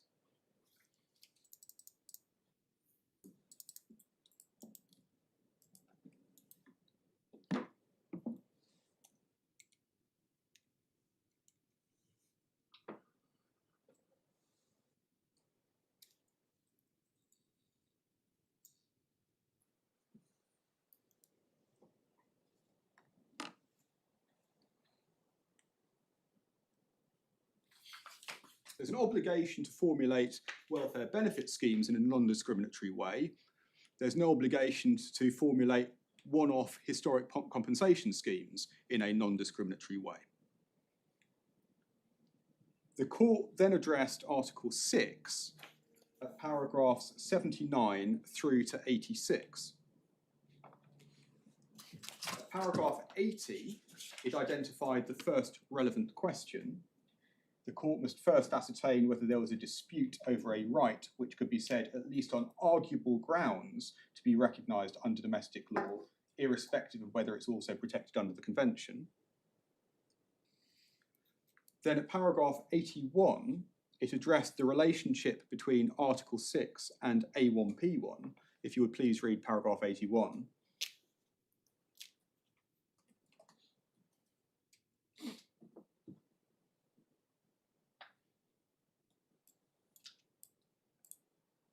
So the absence of an A1P1 right doesn't determine the question of whether there's a civil right. The reason the Article 6 claim failed in this case is then explained at paragraphs 83 through to 86. In short, whereas the applicant in Voss arguably met the requirements of the scheme, paragraph 84, the applicants in this case were, quote, clearly excluded by the scheme, paragraph 85.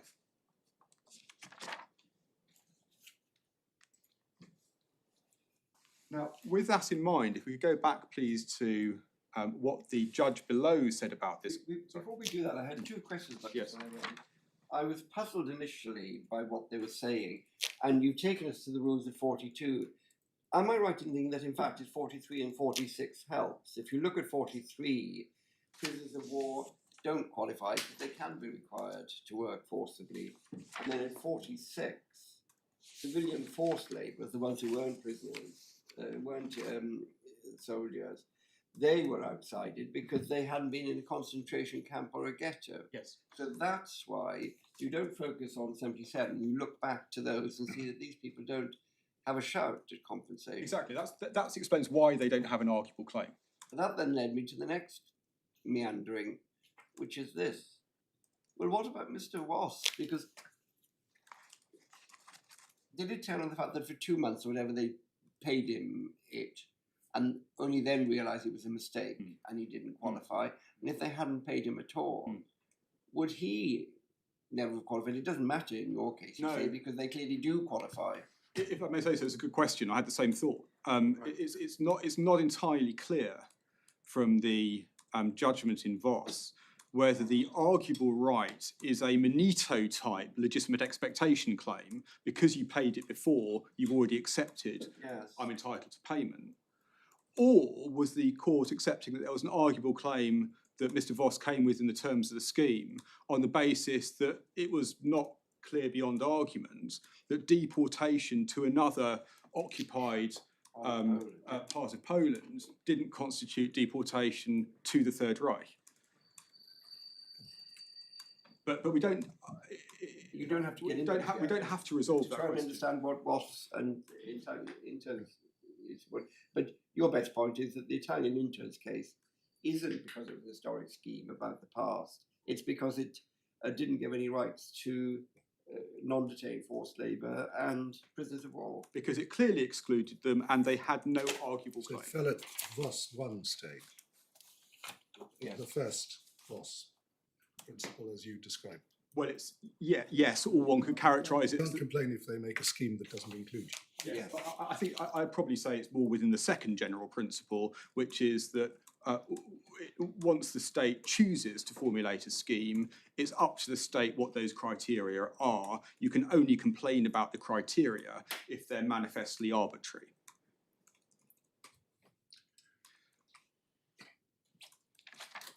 Could I then please show you what the judge said about Italian interns? This is in the core bundle tab 10.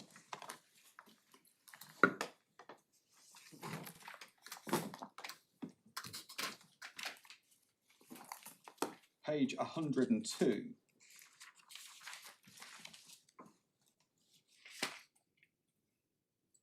Paragraph 69.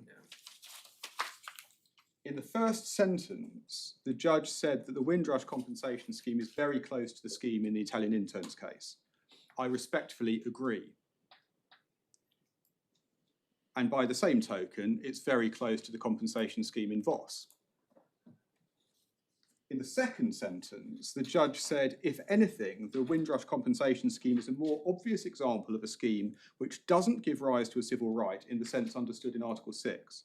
Now, in saying that, the judge seems to have thought that in the Italian interns case, the European Court was saying that a civil right couldn't arise under that compensation scheme. In my submission, that's a fundamental misreading of the European Court's judgment. The court was saying that a civil right could arise under the compensation scheme, but only if the individual arguably came within the scheme criteria.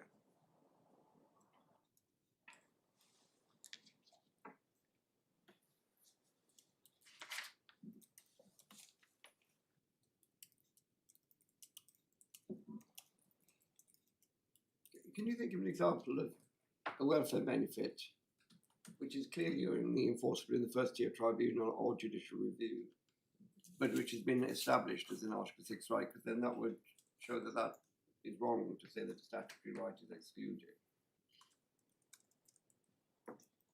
Sorry, is the question clear? Not entirely, my lords. Sorry. He's saying if it's a statutory right, it's enforceable by judicial review, it can't be Article 6. And leaving aside the Windrush, which is the complications that it's not a statutory scheme, I was wondering if it was clearly established that there are asserted rights derived from statute, which are only enforceable in what would be regarded as public law proceedings. You go to the first tier tribunal or judicial review, you couldn't bring a claim in the county court or the high court.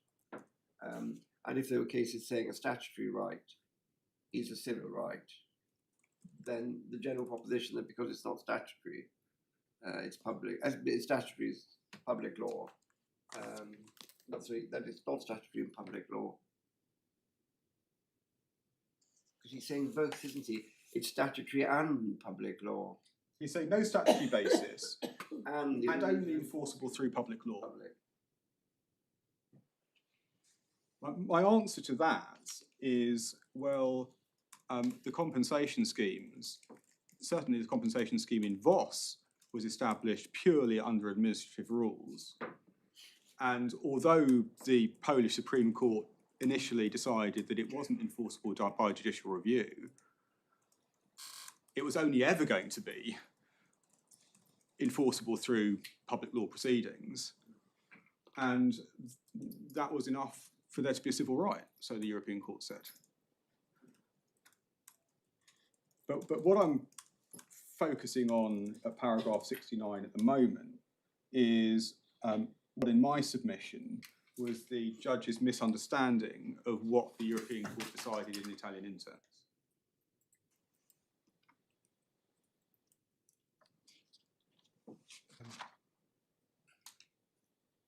Go back to 68.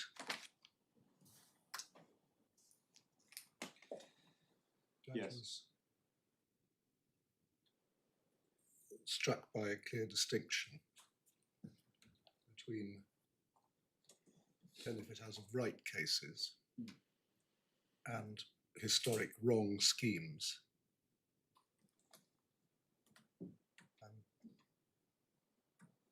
Can I give the preview? I'm going to come onto this in a moment, but Well, I'm understanding your submissions. That's what- not a very helpful distinction to draw. It's a perfectly fair distinction to draw in relation to Article 14, because that's the distinction that the European Court drew in Italian interns. It said you've got a right to non-discriminatory criteria in respect of welfare benefit schemes. You haven't got a right to non-discriminatory criteria in respect of one-off historical payment schemes. That was then picked up by the Court of Appeal in a case called JT, which I'm going to touch on in a moment. Yes. But in my submission, that doesn't say anything about the boundaries of civil rights for the purposes of Article 6, because one sees how the European Court dealt with the boundary of civil right for the purposes of Article 6 in relation to one-off historical compensation schemes in both Voss and Italian interns. So Italian interns, it says in terms, you're not entitled to non-discrimination in relation to the scheme criteria for one-off compensation schemes, but if you arguably come within the terms of the criteria, you've got a civil right. So there is that. Being recompensed for historic wrong. Exactly. Full stop. Full stop. So perhaps this is the point to touch on JT. That is at Authority tab 33.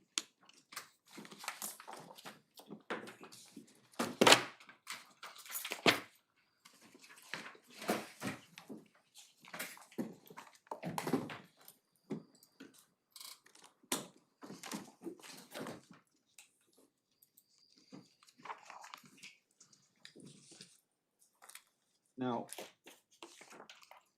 this is a judgment of this court concerning a challenge, importantly, to the criteria in the Criminal Injuries Compensation Scheme. The claimant claimed that the criteria were discriminatory in breach of Article 14, read with A1P1. That ran into the obvious question of whether the scheme, the Criminal Injuries Compensation Scheme, is a welfare benefit scheme so that an Article 14 challenge to its criteria can be brought pursuant to STEC, or whether it's a compensation scheme for particular historic events so that the Article 14 challenge to its criteria is ruled out by what was said in the Italian interns case.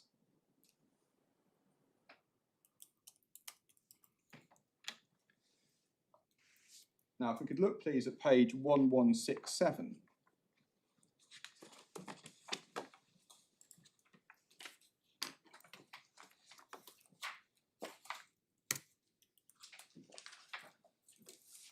At paragraph 64 onwards, Lord Justice Leggett held that it was a welfare benefit scheme and therefore fell within the STEC principle.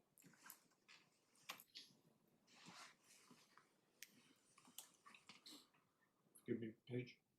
Page 1167. Thanks so much. There's a heading at letter C, the nature of the criminal injuries scheme. Yeah. Thank you. And my short point about this case is that it merely applied the STEC Italian interns distinction in relation to Article 14.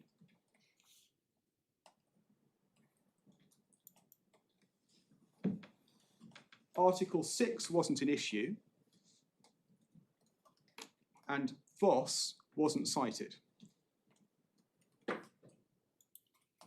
But it wouldn't have mattered if it was, because it doesn't do anything. Because it's not relevant. Right, like something that's not relevant, yes. There's no criticism that it wasn't cited, just an observation.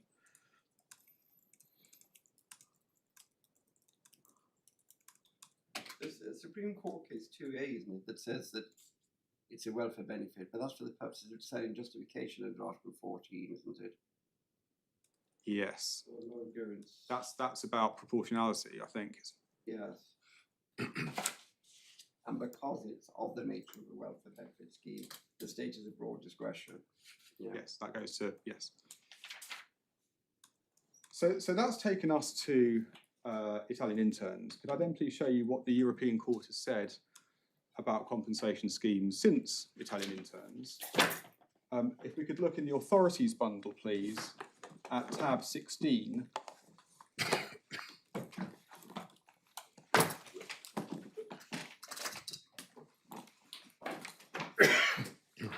This is the case of Kostka against Poland. This again concerned the compensation scheme for Nazi forced labour.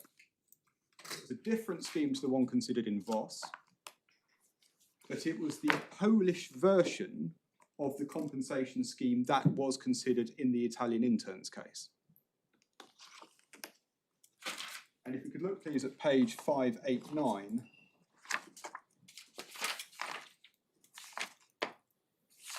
Paragraph 22, one sees that it was established pursuant to the same act as the Italian interns case, the German Foundation Act, which identified categories of persons who would be compensated for Nazi forced labour. Then at page 593, at paragraph 28, the Polish-German Reconciliation Foundation was the partner organisation charged with implementing the scheme in Poland, just as the IOM was the partner organisation for Italy. And the complaint was, in this case, against the Polish Foundation rather than the way in which the Germans had formulated the law. Then page 594, paragraphs 31 and 32 the Polish Foundation implemented the scheme through its internal statutes. So a similar arrangement to VOS. Paragraph 36, the Polish Supreme Court had determined that the decisions of the Foundation weren't amenable to judicial review because it was governed by internal rules and not by statutes made by the legislature. So the applicant faced the same problem as the applicant in VOS. As with the Italian scheme, this scheme provided compensation for those deported from their homeland to the territory of the Third Reich and subjected to forced labour. The Polish Foundation concluded that the applicant's family had moved to Germany voluntarily by joining a list of German nationals. And that's recorded at page 586, paragraph 7.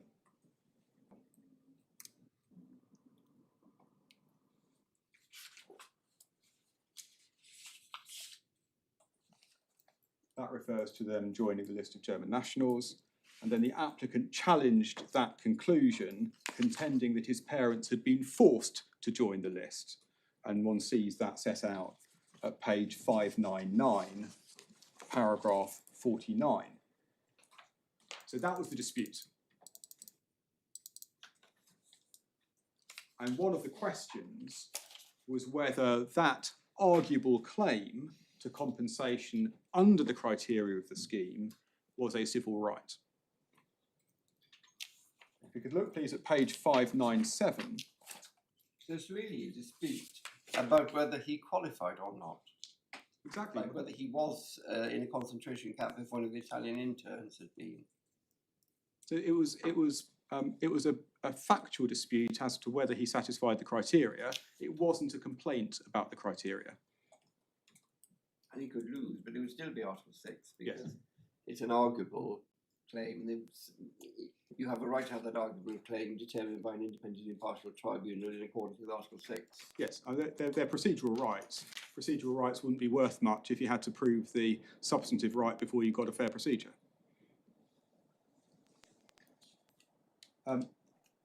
So, page 597,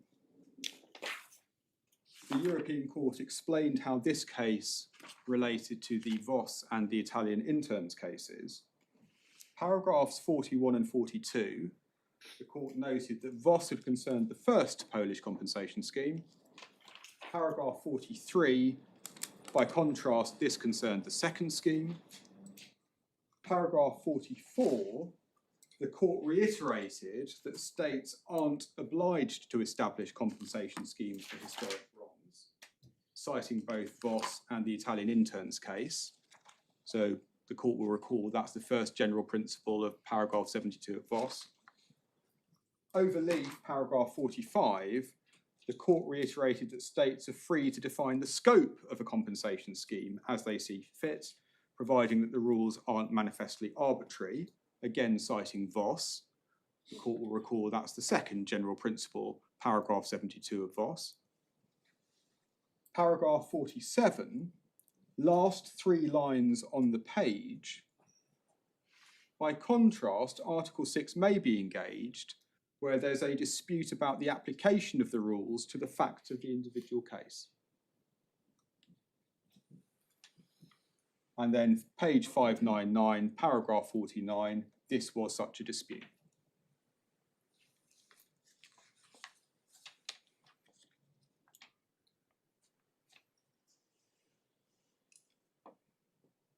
So one sees that the last sentence of paragraph 49, accordingly the court finds that the dispute arose between the applicant and the foundation as regards the application of the eligibility conditions to his case.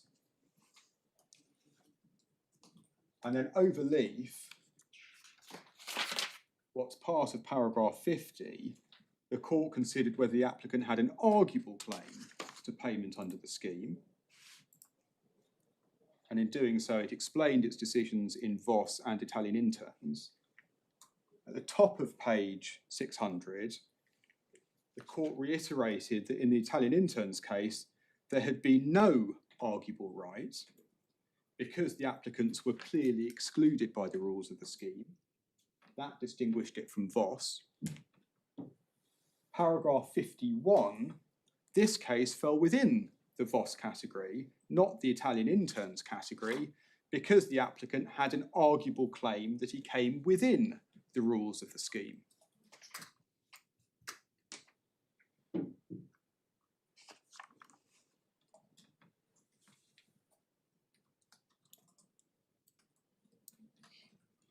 Then page 601, paragraph 53, the court noted that the scheme was voluntary in the sense that the state had no obligation to establish it. After all, that's Voss General Principle 1. But once a scheme was established and an individual satisfied the rules of the scheme, or arguably satisfied the rules of the scheme, if he satisfied the rules of the scheme, then he had a right to payment. And that, the European Court said, was somewhat similar to many social security and welfare benefit schemes.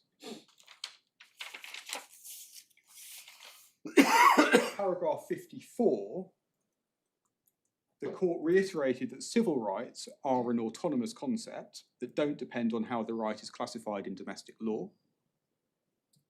Paragraphs 55 and 56, following Voss, the applicant had a civil right.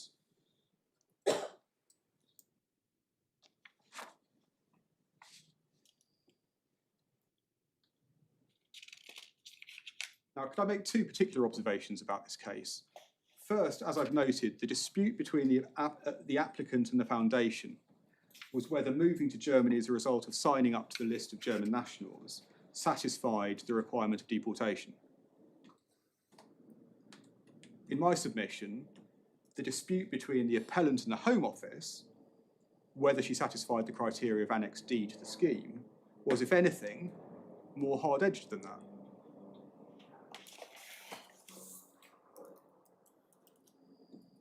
Second, the European Court didn't suggest that the compensation had the character of a subsistence payment. The question of subsistence played no part in its reasoning. I don't know what the words hard-edged actually mean in this context. This is the person who says, I qualify under the German scheme, and they say, no, you don't, because you did it yourself, it wasn't deportation. And here she's got to show that she's one of the 6 people, one of the 6 categories who are eligible. And then secondly, that she suffered losses of the kind for which an award under one of the annexes is paid.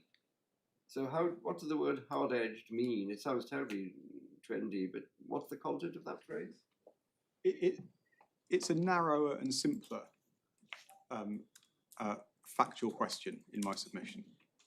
So, as I submitted earlier, the core question under Annex D is whether the appellant was unable to proceed with an employment application for lack of status. So the difference is, it's not that she's outside, she's inside, and it's whether what's happened to her qualifies for an award. Yes. Whereas in the other one, it is outside altogether in the Italian intern, arguably not outside within the Costco ones, but that's the actual substance. That's the core of it. I was perhaps tinkering around the edges in trying to look at the nature of the arguable claim within the terms of the scheme, on the basis that there's been some debate at the Supreme Court level of how narrow and tightly defined criteria need to be for one to have an arguable claim under Article 6. And the exercise, the comparison I was trying to draw was between the nature of the factual question in respect of which there was a dispute in Kostka and the nature of the factual question in respect of which there was a dispute in the appellant's case. And the only submission I'm making is that the appellant's factual dispute was at least as tightly focused as the factual dispute in Kostka.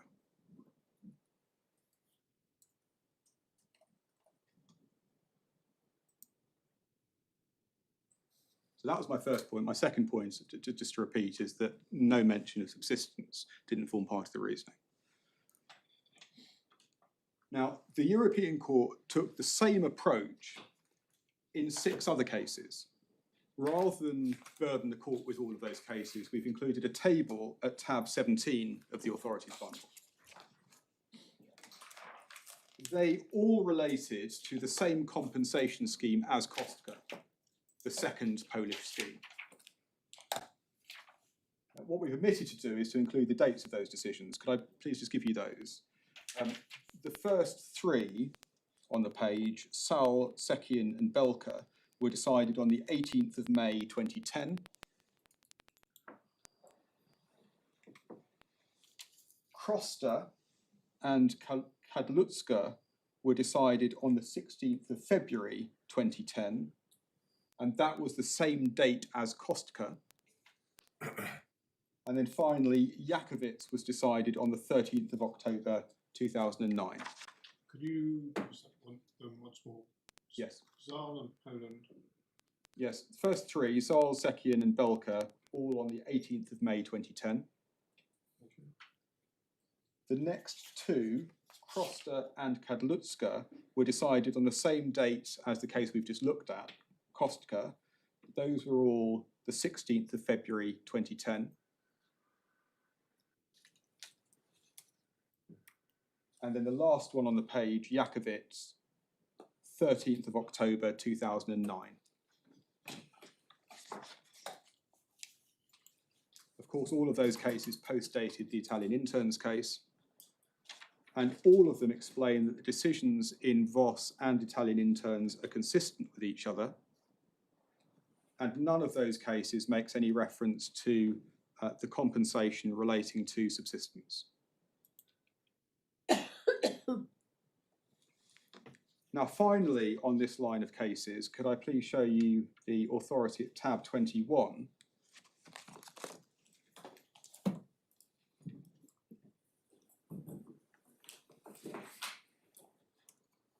This is the case of Vorbrecht against Germany. And if we could look, please, at page 676.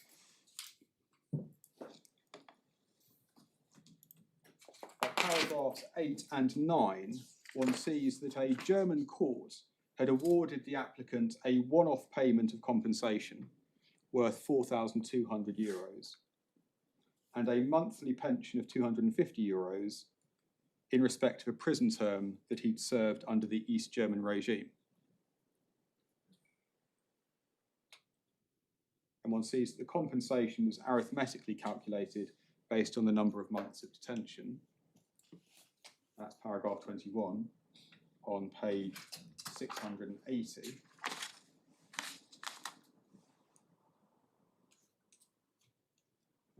By contrast, the pension was based in part on the applicant suffering financial difficulties. That's paragraph 22. What happened was that the German court later revoked the award of compensation and the pension on the ground that the applicant didn't satisfy the eligibility criteria because he'd been an informant for the regime, and he was ordered to repay the compensation. One of the questions was whether the applicant's arguable claim to compensation constituted a civil right. And if we look, please, at page 683,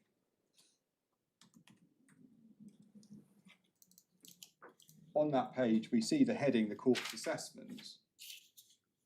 Paragraph 33, line 6, the court cited Salesi and said, the court has already decided that when a person faces an interference with his or her means of subsistence and is claiming an individual economic right flowing from specific rules laid down in a statute, this must be considered civil in the meaning of Article 6.1. And then in the next sentence, it cited Voss. This also applies to individual compensation claims for injustices suffered under a former regime.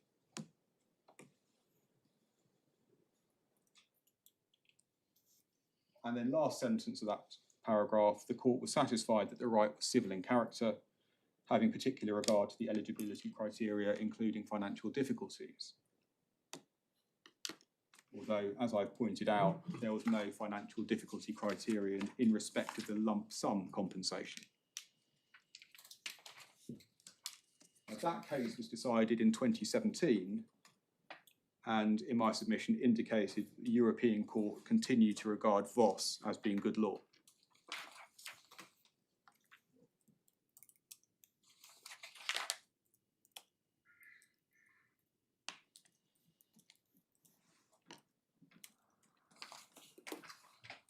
Could I then please try to draw together the threads on these cases?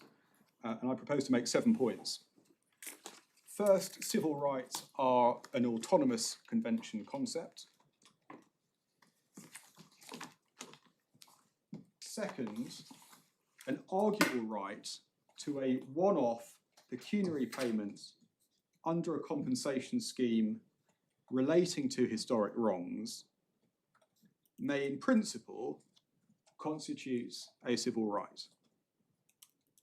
See VOS, Italian in. Right to a one-off payment under historic compensation scheme, is it? Yes, a one-off pecuniary payments under a compensation scheme relating to historic wrongs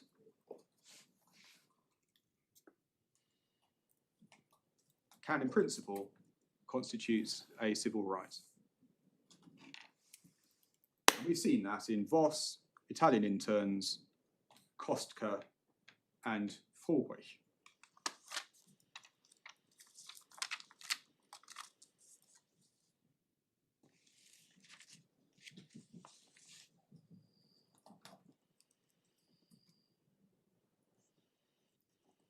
Third, one needs to have an arguable claim to payment under the terms of the scheme. Again, VOS, Italian interns, Kostka. Sorry, what was that? How does that differ from number 2? This is your third point. Well, perhaps it's simply it's the same point. Perhaps it's the same point. Perhaps we'll whittle them down to 6. I thought there might be something so subtle there that I was missing it. Well, I think your point 2 has got 2 things within it. It's got the arguability and the nature of the scheme. Yes, I think my point 2 is simply a broad umbrella point that these kinds of schemes can give rise to civil rights. My point 3 is that the irreducible requirement is that one has an arguable claim under the criteria of the relevant scheme. Fourth, if it is the 4th point, the classification of the right under domestic law isn't significant. Significant or determinative? Well, perhaps I should say determinative. Sorry, isn't determinative. Isn't determinative. I can say with confidence it's not determinative, relying on VOS and Kostka. Fifth, the sum at stake must be significant rather than incidental, but it needn't be essential to the individual's ability to support themselves. See, for example, Minito and Kostka. Forgive me, you had some unfair competition. Sum at stake must be significant rather than incidental. Go on. But it needn't be essential to the individual's ability to support themselves. And for that, see Minito, Kostka, and on the facts, although the court used the expression subsistence, on the facts, VOS.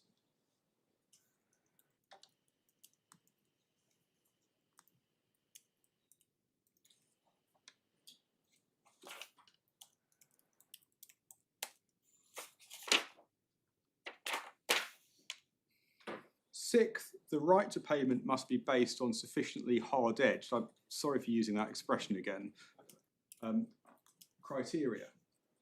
So factual disputes, such as degree of disability, or whether territory fell within the Third Reich, or whether a move was compulsory rather than voluntary, or whether the applicant was an informant for the regime. Those are all considered to be sufficiently clear and narrow to fall within the scope of Article 6. Could you say justiciable factual issues? Yes, that's a much better way of putting it, if I may say so.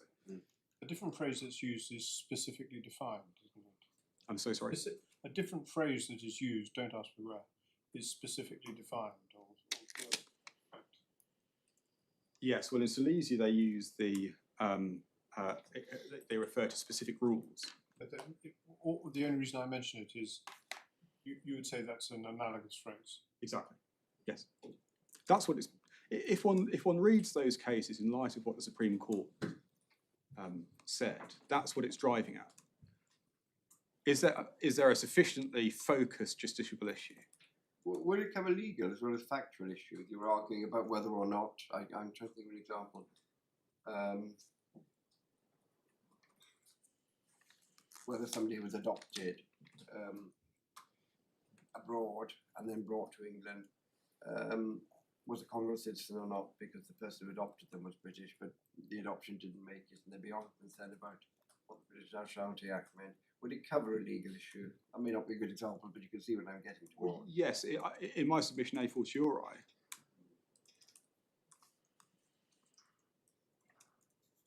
Because there's only one right answer, and it's possible to determine it.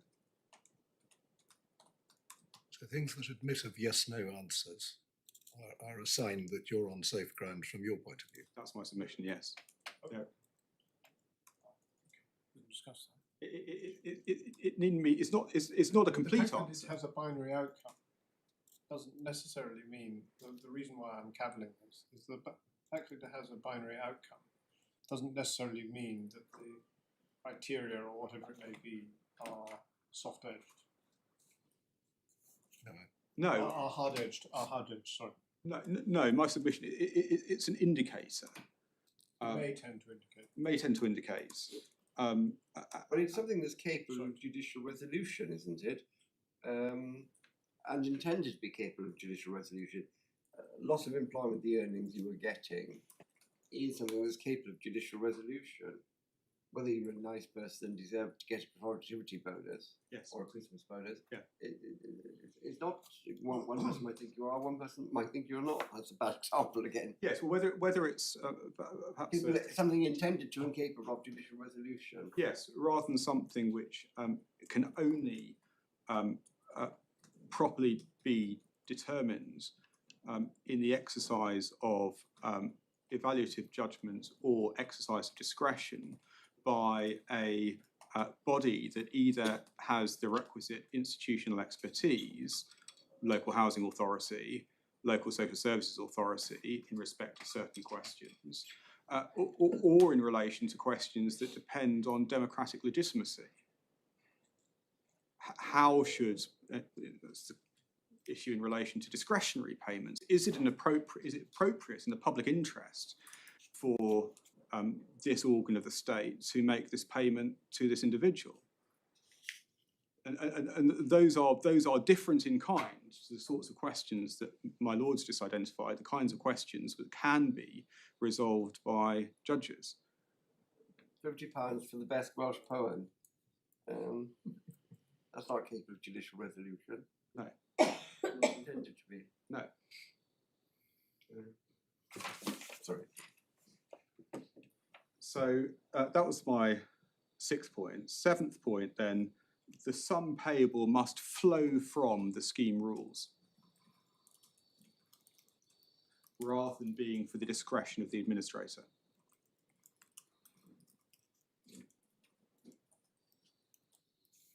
One sees that in Voss and from the Supreme Court summary of Silesi, Schuler and Manito.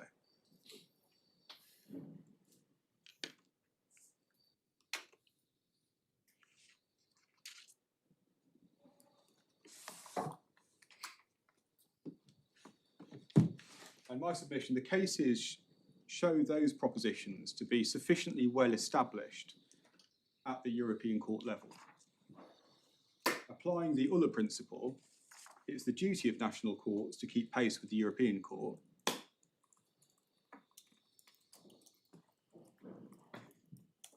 And in my submission, an arguable claim to compensation, at least under Annex D to the Windrush Compensation Scheme, comes within those principles. The appellant had an arguable claim to payment under the criteria of Annex D. It doesn't matter that the scheme is common law rather than statutory, not determinative. The sums at stake under Annex D were significant and were to compensate the appellant for past loss of subsistence. The payment turned on objective factual criteria that were a similar kind of question, if I put it that way, to the questions raised in the European cases. And the amount payable followed arithmetically from the scheme rules.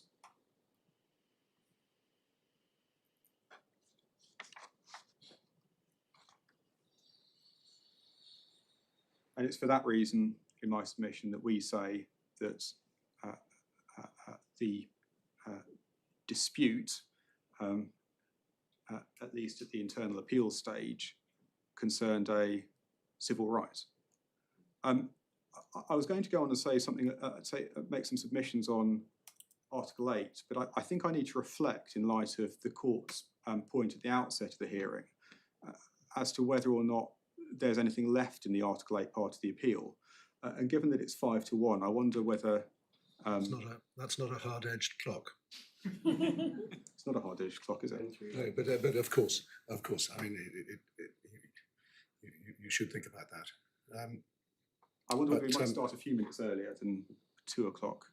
Well, just before we do, let's suppose we think highly of your submissions in relation to the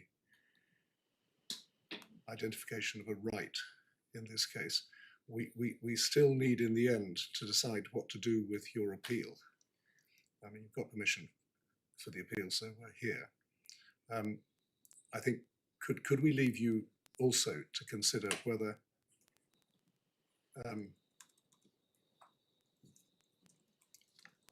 persuading us in relation to the right represents the extent of your realistic ambitions, because we have to do something with the appeal.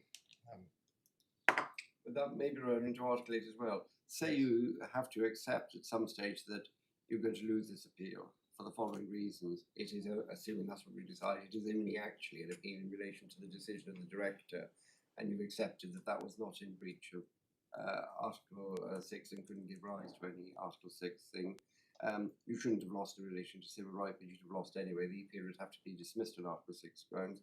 The question then is, could you say it's Article 8, even though you can't win on application stage at Article 6? Well, what I do accept in relation to Article 8 is that it's an intensely fact-sensitive exercise. And whilst the Article 6 issue has obvious utility for other users of the scheme, it's perhaps not quite so obvious that the Article 8 appeal raises such an important question. But could I please reflect on that over lunch? Well, you got this problem. If you analyse your Article 8 claim, rather than using loose words like engaged, the question is whether or not there is the failure to provide legal assistance to somebody making a claim involving interference with the right to respect of private and family life under Article 1.